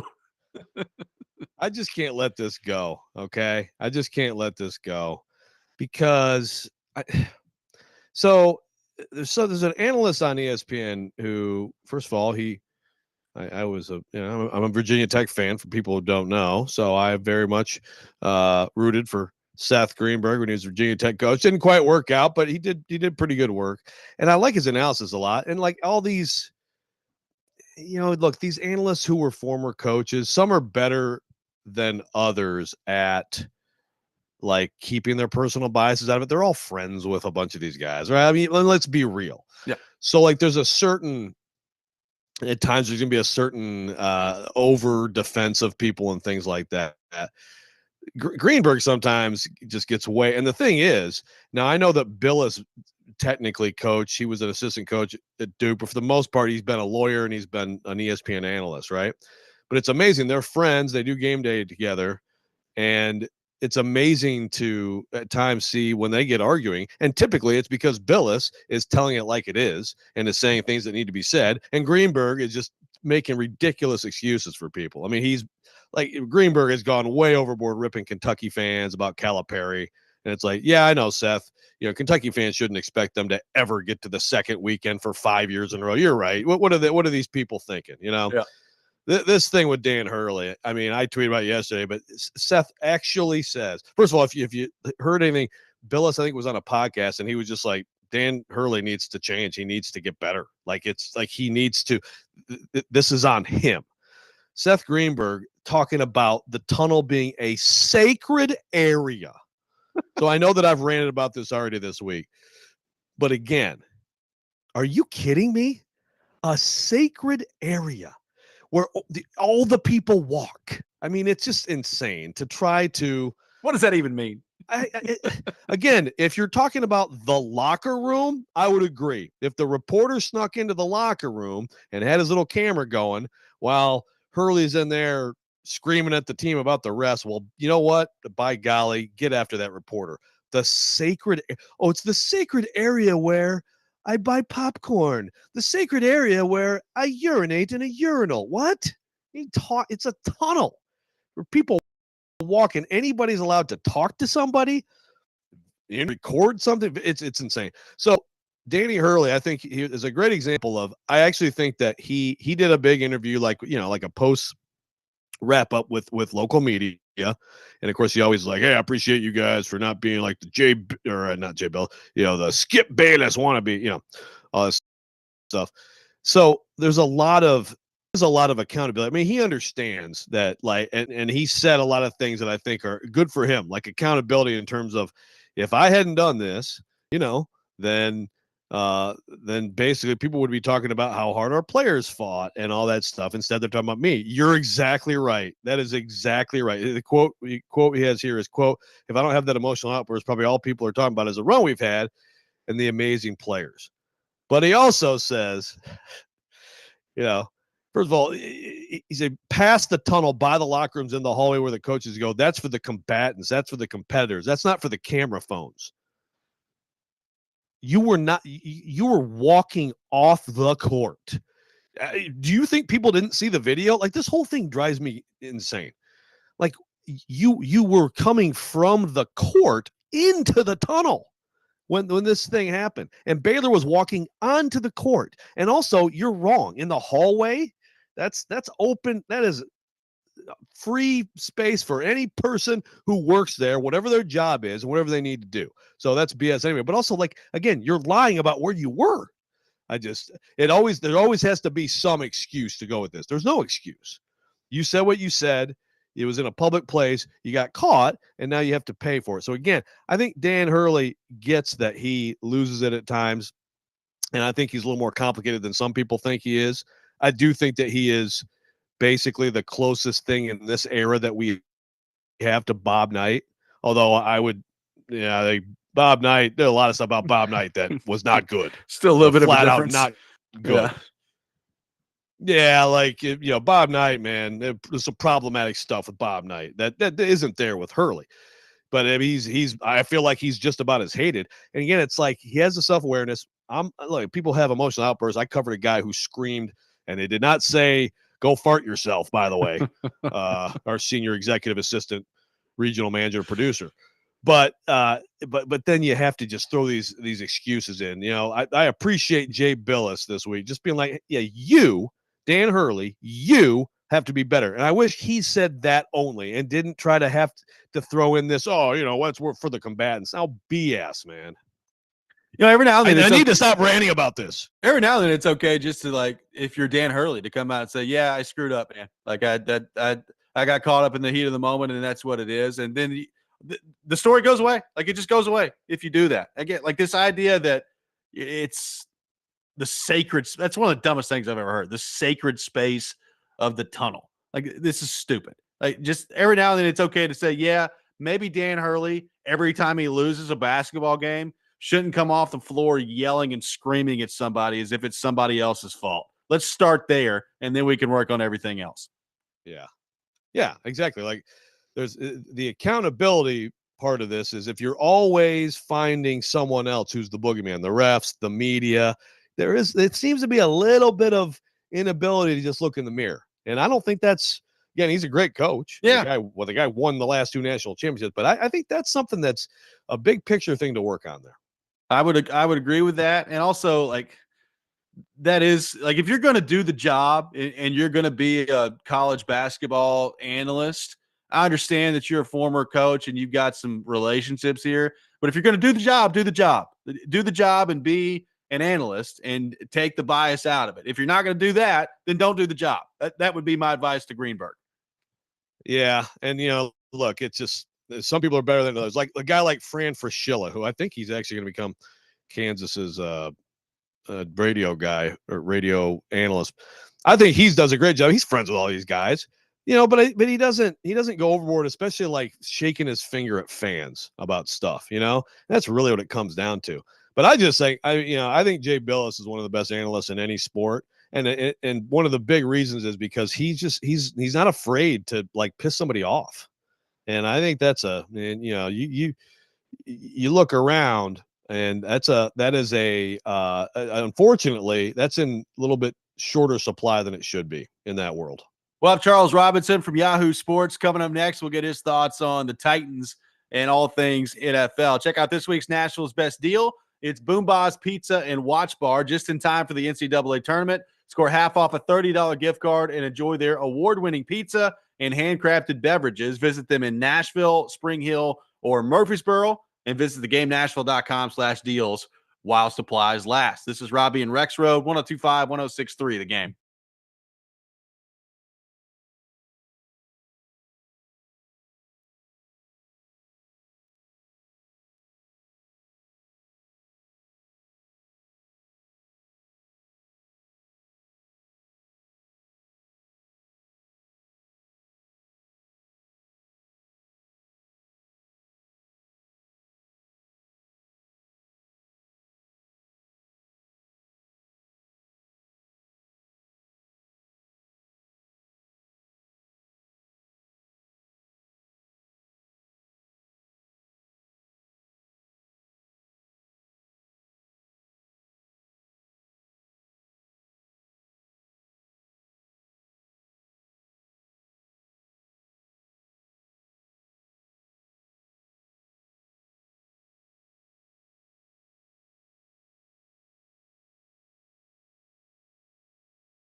Final hour, Robby and Rexrode, 102.5, 106.3 The Game. Robby Stanley, Joe Rexrode, Nick Keyser here with you on this Thursday morning. And as we do every Thursday morning at 8 o'clock, we head to our 102.5 The Game phone line, driven by WilsonCountyHyundai.com.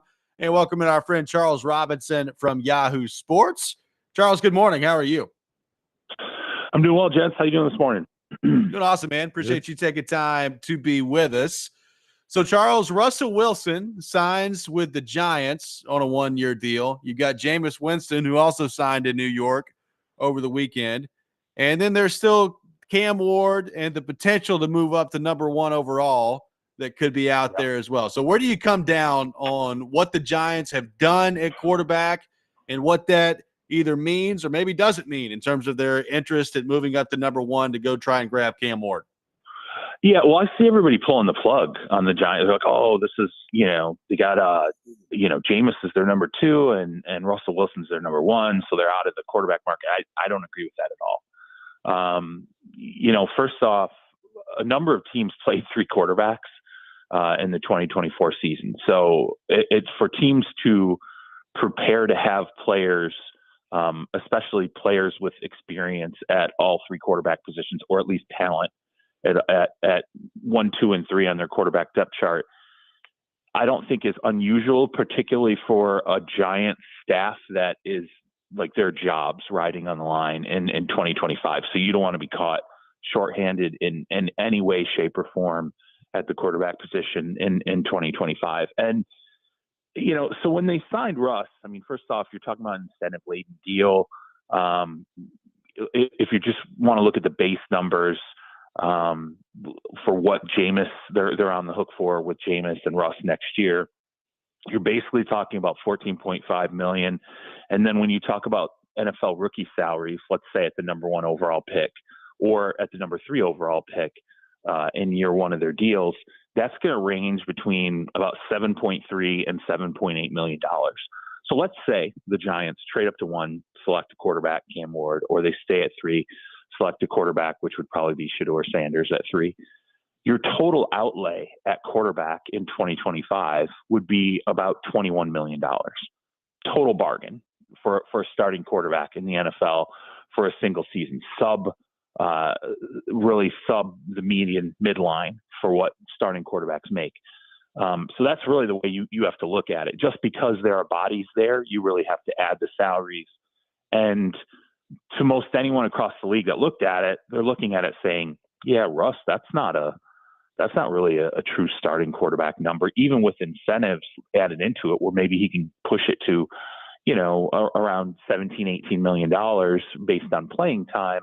And the Jameis one too, I think raised some flags. People looked at that deal and said, that's not number 2 money. That's kind of number 3 money.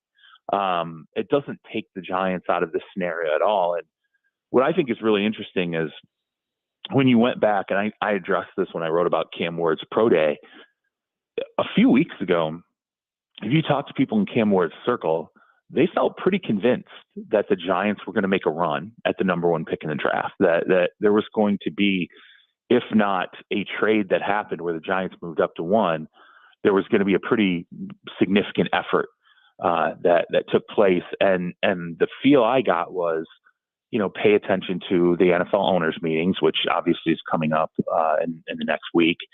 That's where if there's traction on a trade, it's really going to hit the ground in the next week or so. So I didn't get the sense at all in any way, shape, or form that the Giants are out of potentially trading up, which would be, I don't see the Giants moving from 3 to 1 for anything less than 3 first-round picks or something of that nature, something of that value when you add up all the assets.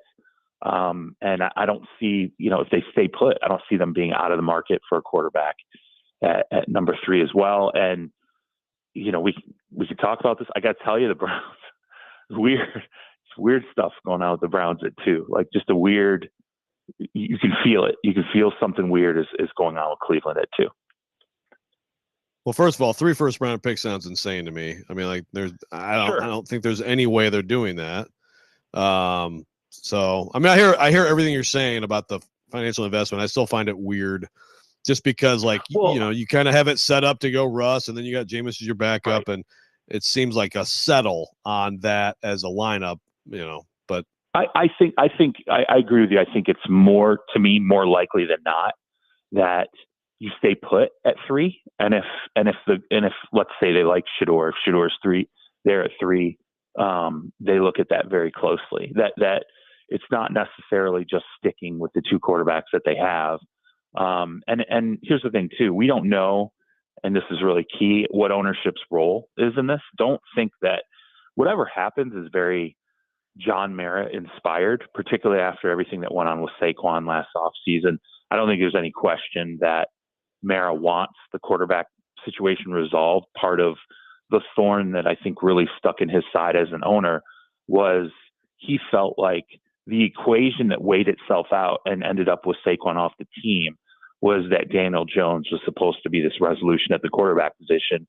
So now he's staring at Saquon in Philadelphia and he's saying, well, not only did I lose a guy that I really thought should have been a giant, that our fan base loved and that I personally enjoyed watching play, but we also still never resolved the quarterback spot. So there's no way that ownership's not playing a role in this. So, you know, I think you have to factor that into it as well. As far as the 3 first-round pick price tag, I think part of that to me is the fact that, and I'll be honest, I think it's fairly speculative, but when you talk to people around the league, like, hey, what's it going to take to get up to 1?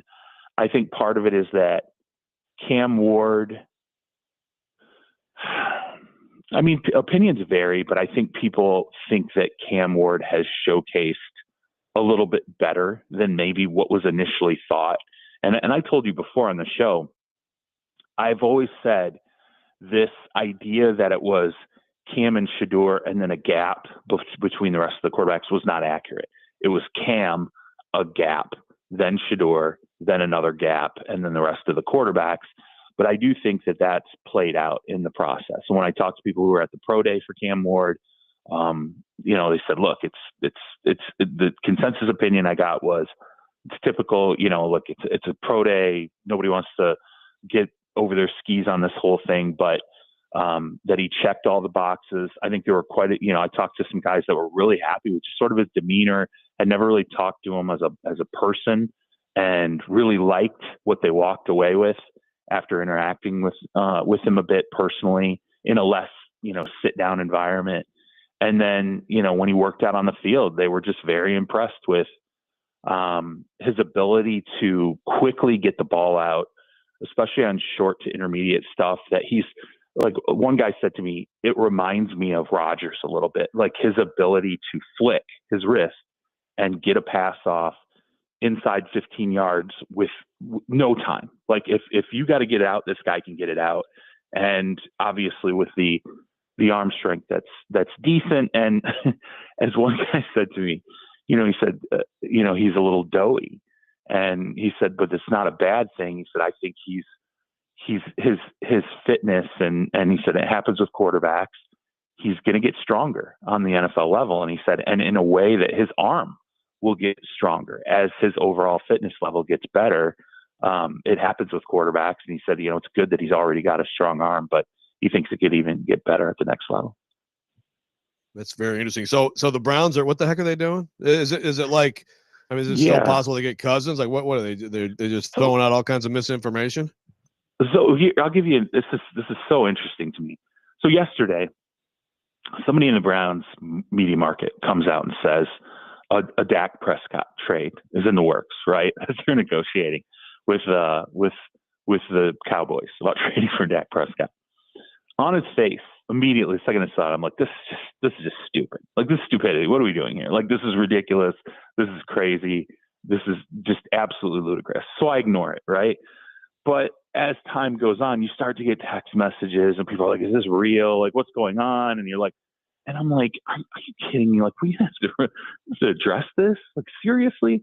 So Jane Slater from NFL Network had come out on the Cowboys end. She's like, this isn't true, right? And I'm paraphrasing what Jane said, but she just, you know, throws, and it's funny, she posted a meme or a GIF of somebody throwing cold water. And so I'm like, all right, well, I'll let me just finish this off so we can be done with this and I don't have to get more text messages about this. So I reach out to people who would know on the Browns end. And it took me longer than I thought to get, and I'm talking about going to Dak's camp, going to the Browns end of it.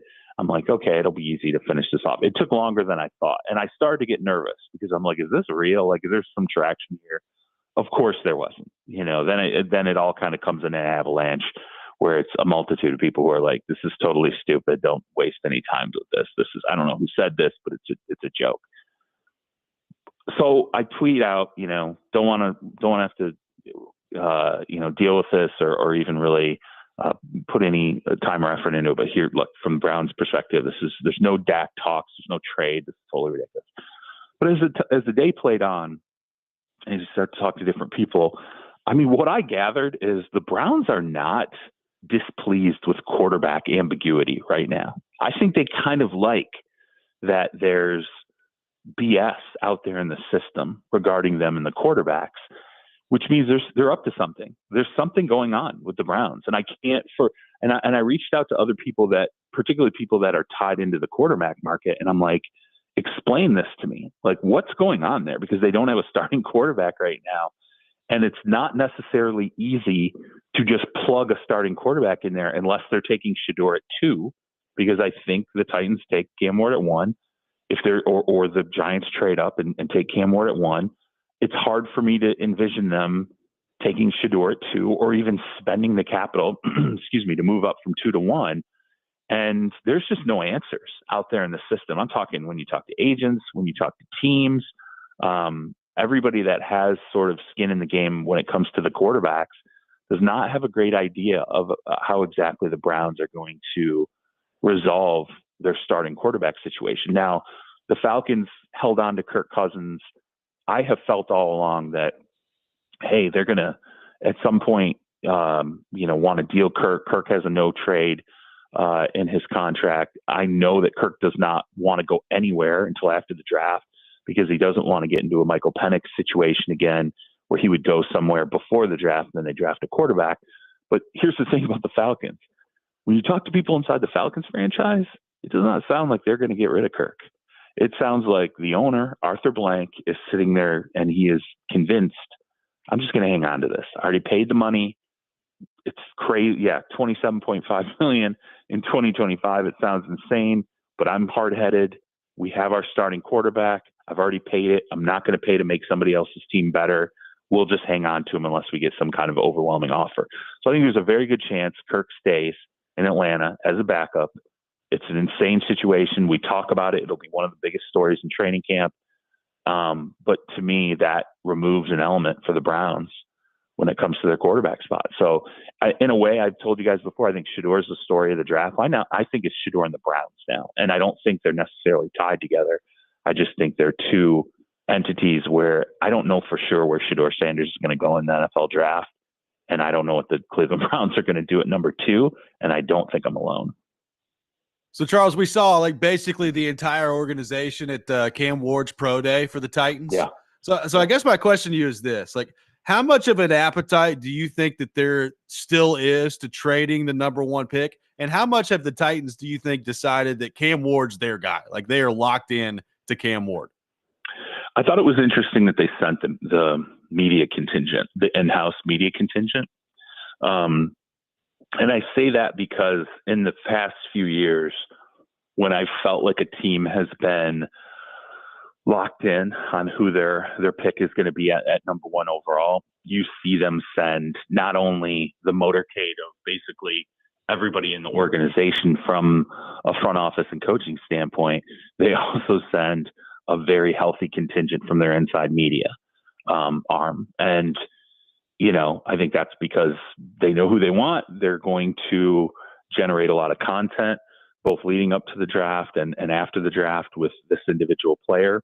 And that was one of the things that raised my eyebrow with the Cam Ward workout, was that really they were the one team that really sent everybody. Like if you had any vested interest in Cam Ward being the number 1 overall pick, you were in the building that day.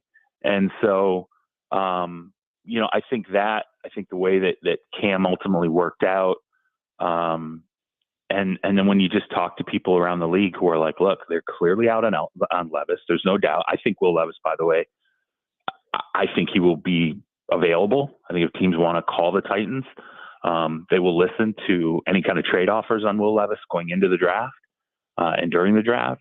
And I think it's sort of accepted across the league now that they're definitely locked on to Cam Ward with the top overall pick. Now, that said, again, I can't rule out that if things get crazy, if the Giants are like, we have to have Cam Ward and we're going to throw everything at this, or if somehow, some way, and we just don't see it right now, and it's sort of what the Browns are playing at, if the Browns try to move up from 2 to 1 to get Cam Ward, because again, if the Browns are smoke screening right now, who are you smoke screening from?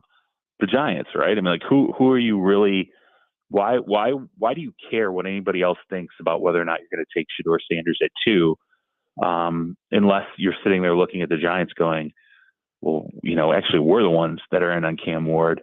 I don't rule out that if somebody gets wild and really wants to throw everything at this pick just to get to 1, and I do think Cam separated himself enough that there is a belief that he's worth moving for if you feel like that's absolutely what you've got to have and you feel safe beyond 2025. I can't rule out that the Titans would entertain that, but it's become pretty accepted, I think, amongst other teams that the top pick is pretty much solidified. It's going to be Cam Ward. It's just who makes the selection. Okay, so then kind of along with all of this, and someone asked this on our text line, Jimmy Haslam is at, and they have a private workout with Cam. Yeah. Is this Yep. What does this mean? Please decipher. Continue to decipher the Browns for us, Charles. Well, I think look, the quarterback position with the Browns is an ownership. That's an ownership position, and I say that because the mess that they're in right now with Deshaun Watson was ownership driven. People around the league know it. I feel like I've known it for a while, but now you definitely get the sense that a multitude across the league, they don't pin that on Andrew Berry, the general manager, Kevin Stefanski. They know that when Deshaun Watson became someone who was on their radar, that Haslam basically took the controls and said, I'm going to get this done. That's why the finances, the fully guaranteed $240 million deal happened, was because of Jimmy Haslam. And, so I think as much as people look at quarterbacks and they paint, hey, how does this guy fit Kevin Stefanski's system? What assets do they have to move? You don't hear a lot of people talking about Haslam, and they should be, because the hole and the problem created, I think internally, if everyone is being honest, including Jimmy Haslam, they know the problem was created by the owner. They know that Jimmy Haslam was the one who did the contract that I don't think was popular inside the organization. People wanted the ability to do a deal where they could, if they needed to move off of Deshaun Watson, just to backstop it, just in case. They wanted that to not be a fully guaranteed deal. That's not what it was going to take to get Deshaun Watson to the Browns, and Haslam made that decision. And so when you see Haslam on site, when you see him taking part in these evaluations, don't just presume that that's a nothing scenario. No, I think very much, if they were to, let's say, trade to go get a Cam Ward at 1, it's going to be Haslam driven. He's going to be the one saying, yeah, we can give up the assets. It's fine. You guys are safe. We have to find a way to get out of the Deshaun Watson era. And I have to be the one who green lights doing something aggressive and potentially crazy, at least from outside looking in, to move from 2 to 1. So I think more people, frankly, should be talking about the fact that Haslam's so very clearly involved in what the Browns are doing, and that they're so clearly trying to. They're very clearly not rushing out to knock down any ambiguity about what they might be doing. Well, you're keeping the intrigue alive in this market. Hey, I love this. This is great. Oh, yeah. I'm telling you, I'm like, this is the way this is shaping up. I'm like, it's crazy to be this deep into it. And I thought that the day that Cam Ward had his pro day workout, and I'm talking to people that were boots on the ground, and I'm like, man, you can still tell people aren't entirely sure what's going to happen with this situation. And it's rare to get into, approach late March and have so many individuals who typically count on having the first couple of picks locked in by, especially the owners' meetings, having that understanding locked down, are still sitting there going, we don't know. The Saints are sitting there going, what's going to happen with the quarterback? Because I think they would like to look and see if a quarterback drops. I think the Pittsburgh Steelers are extremely interested in knowing what's going to happen with the quarterback position, because they're waiting on Aaron Rodgers, and Aaron Rodgers is, I don't know, oddly waiting on the Vikings, and the Vikings aren't exactly completely closing the door on Aaron. Or some of the stuff the Vikings are saying right now is a little weird, leads to additional speculation. So yeah, this is really, really interesting, the way that things are starting to line up.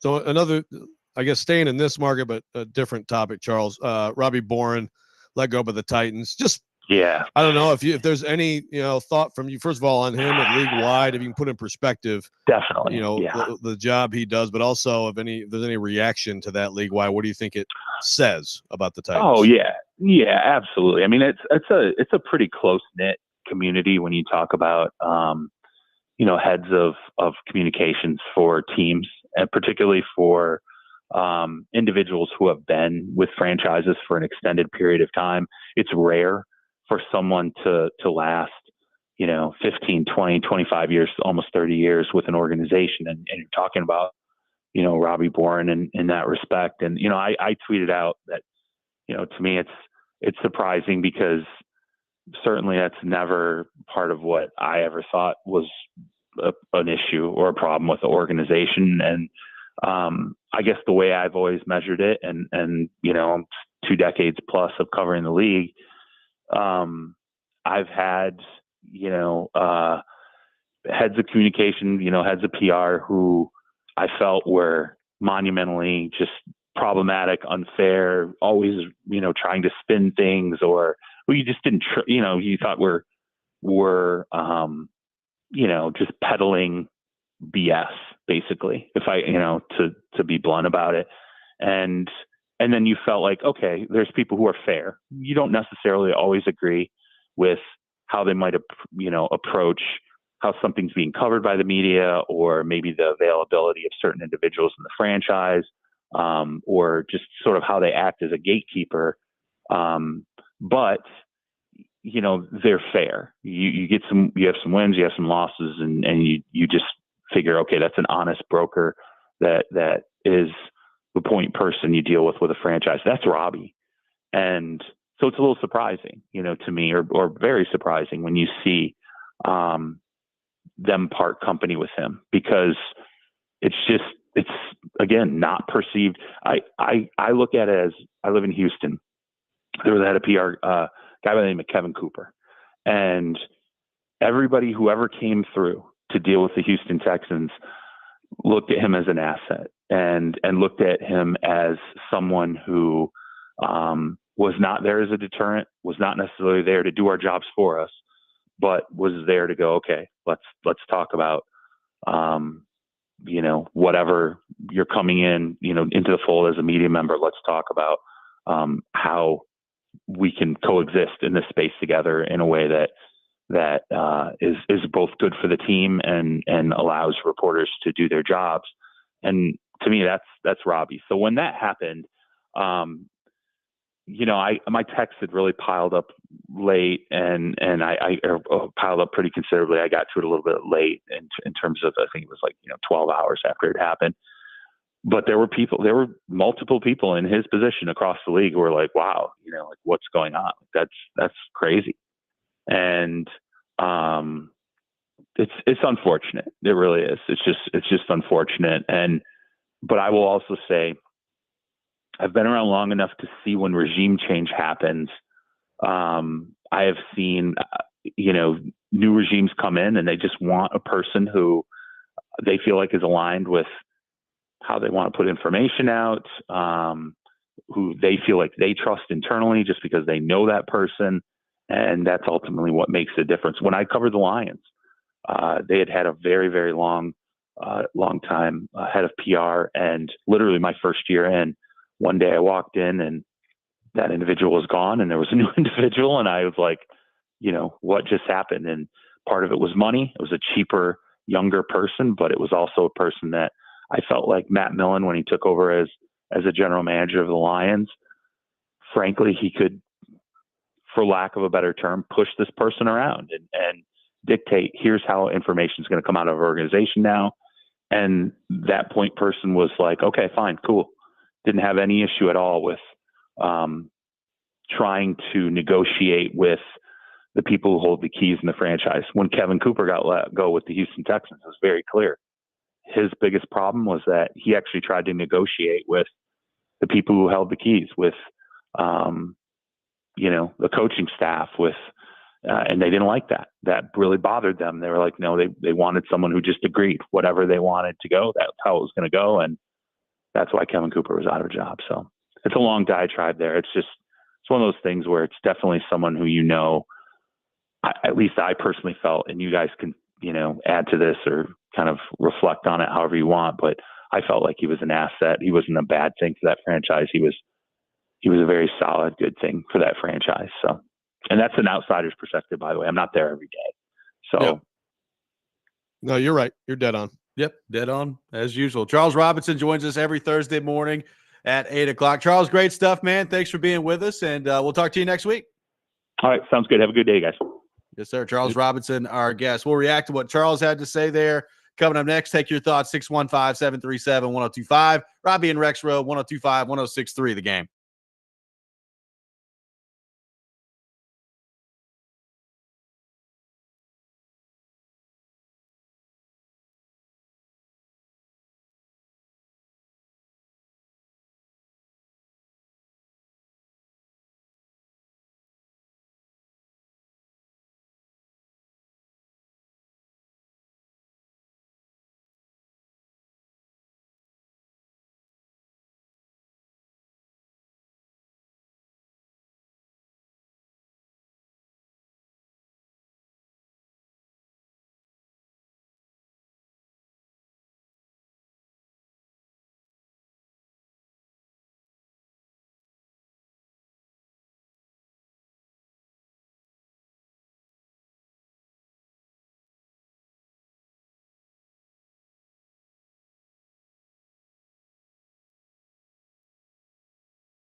Welcome back in, Robby and Rexrode, 102.5, 106.3 The Game. Got some tickets to give away to see Jim Jeffries at the Ryman Auditorium coming up on Friday, April 11th. Be caller number 3, 615-737-1025, 615-737-1025. Our phone number, caller number 3 will win a pair of tickets to see Jim Jeffries coming up at the Ryman Auditorium on Friday, April the 11th. Appreciate Charles Robinson for being with us in the last segment.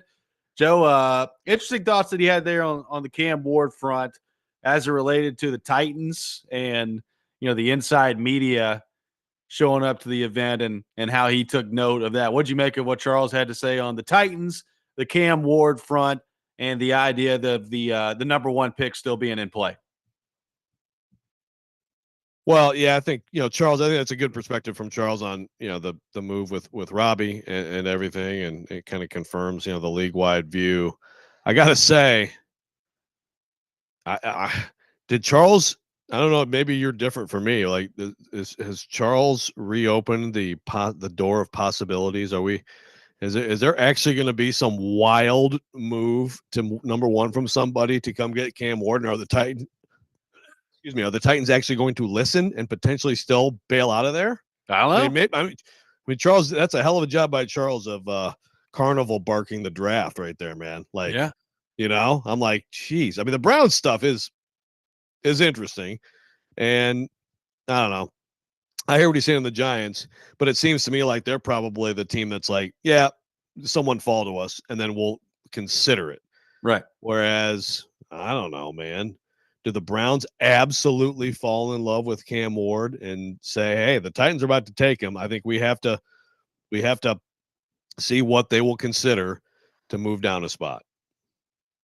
Maybe. I mean, but this keeps coming back to the same thing for me, though. Like, if you're the Titans and you love Cam Ward as much as it seems like they love Cam Ward, then why would you trade? Like, that's what I don't. That's but we don't have the information. I mean, I hear what you're saying, but like, see, that's where it's so interesting. It's like, okay, do they love him? How much do they love him? That's what I'm saying. Like, that's a prerequisite for what I'm talking about. Yeah. Like, they have to love him. Right. But it's like, we love him enough to take him at 1, but do we love him more than this ridiculous offer? Whatever it would be. Right. From the Browns. This is not the type of love, like Charles said. Usually you go in the owners meeting, people have a pretty good feel for like what's happened at the top of the draft. This is not the type of love that, the Bears had a year ago when everybody knew, like, oh my goodness, you get Caleb Williams, you lucky dogs. And there is no question what's happening, right? This is not that. I mean, it seems to me that there's some level of talking themselves into him. And again, I'm sure he's helped that along with his interviews and things like that. The tape is good. But if it's, it's like, do you like someone or do you like them? Yeah. It was interesting to hear Charles talk about like Cam Ward being doughy and that his arm could get stronger as they move forward here with him getting in an NFL workout program. That was interesting. Yeah, I had not thought of Cam Ward as doughy. I guess that is sort of one of those things where it's like, so there's some runway here for him to get him in an NFL strength program, and maybe he'll even have more zip. I don't know. I guess that Joe Milton arm out there. Yeah, I don't know if he would be throwing it 100 yards, but yeah, that was definitely interesting too. So I don't know. I mean, Charles, the more intrigue we can have, I'm here for it. You know who really loves all this? The NFL. That's who loves all this because yes, they've got their TV show to put on April 24th when the first round of the draft comes about, and they love their TV show. So I understand all that. But like the intrigue leading up to all this is pretty interesting between the Titans and the Browns and the Giants. And, they brought up the Saints there. Charles brought up the Saints. Like the Saints, could they factor into this and trying to move up at some point? Like not having a resolution on it one way or the other by this point, as Charles put out there, sometimes a little bit unusual. And I think the NFL loves it. Oh, absolutely. I mean, it's going to be a spectacle anyway, and it's a huge deal. Does really well. Everybody watches the draft, but if you have intrigue at the top, that's a difference maker. A lot of years you don't, because it is clear. It is clear who's going number 1.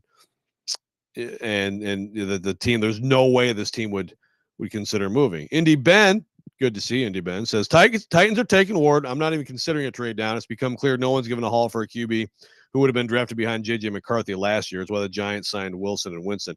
I do tend to agree. I hear what Charles is saying on the the overall investment, but I just can't buy that they've done those things and then they're also going to throw the world at the Titans. I feel that has to be some level of, we're not giving them what they're asking for. So let's shore up quarterback. And if someone's there for us to consider, if both quarterbacks don't go 1-2, then we can make that decision. I think that's got to be the case with them. But again, we don't know for sure. You don't know, Indy Ben, for sure, that there isn't some team that has talked themselves into truly being in love with Cam Ward to the point of giving up a ton. I mean, I don't think it'll happen either. I think the Titans are going to end up taking him at 1. The Browns are what they're doing is interesting. Yeah, I mean, right now, who's their starter? Kenny Pickett. Like, is Kenny Pickett the starter for Cleveland at the moment with Deshaun Watson hobbling around in a boot? I mean, I guess That doesn't sound great. No.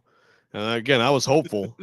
No. I mean, and I was hopeful that maybe this Cousins thing would materialize just for him, and I think that actually could be pretty good if Cousins is back. If it was health stuff that it was about the last half of last year when he lost his job. I mean, he was good early last year. He was very good in some games. He looked more like Kirk Cousins. So I don't know what happened late, but anyway, I guess he's just going to be the Falcons' backup. 615 great locker room guy. He is great locker room guy. 615-737-1025.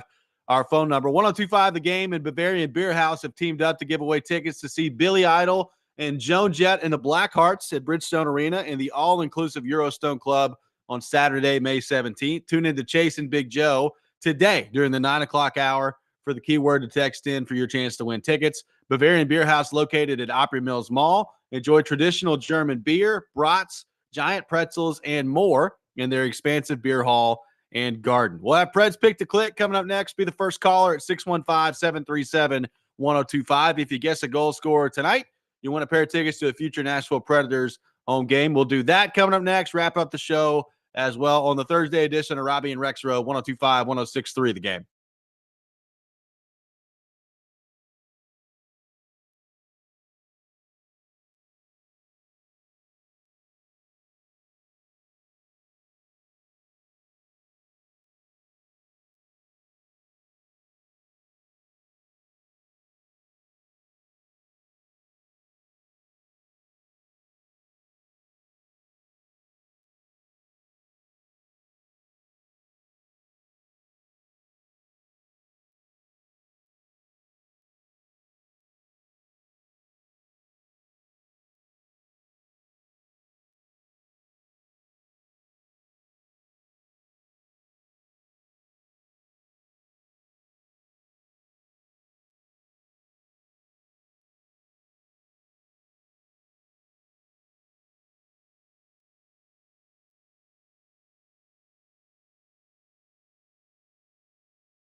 Preds pick to click on Robby and Rexrode. Preds taking on the St. Louis Blues tonight.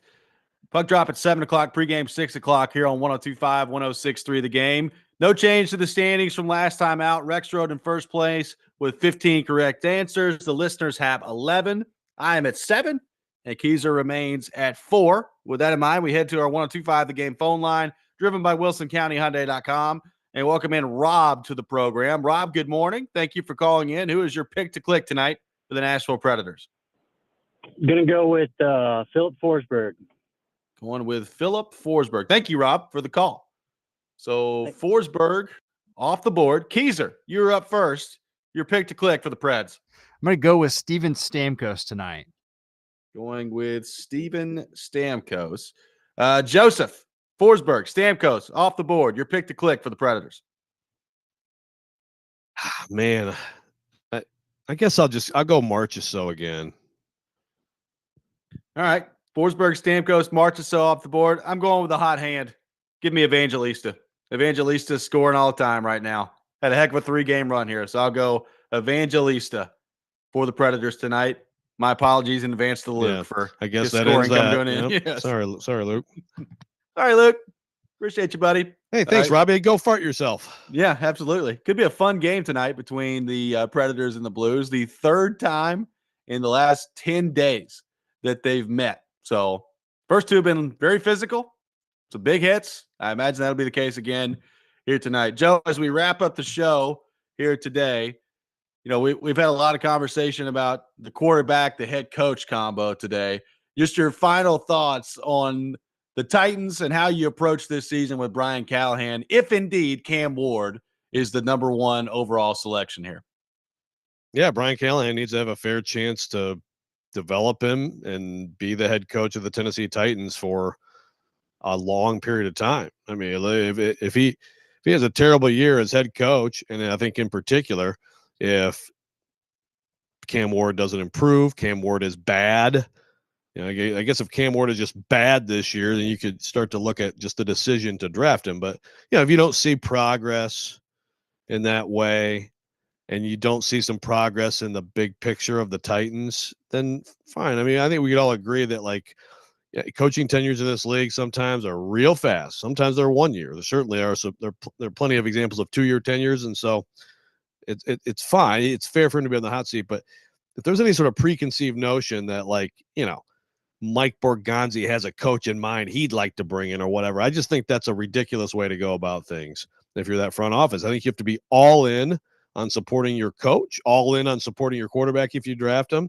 And if you're not, if you already have have one eye on what you might do in the future, then what you're doing is you're making it less likely that your franchise quarterback you're drafting is actually going to work out. Yeah, I'm interested to see how they handle it. People have thrown out a win-loss number. I don't know specifically what that would be for Brian Callahan to be safe. I think it should be more about how, if you're taking Cam Ward, how does he look? How much improvement is there from week 1 to the end of the season? And how big of a role does Brian Callahan play in that? What does the offense look like as you go through? Look, it'd be hard to get through. If everything goes the way it did last year on the offensive side of the ball, it'd be hard to sit through another year of that, even with having drafted a new quarterback, and be optimistic about the coach. As you said earlier, it may reach a point where you just look around and say, yeah, I don't know if this guy knows what he's doing. I don't know if he knows how to win at the NFL level. So if you feel that way, then I guess you have to make a change at that point.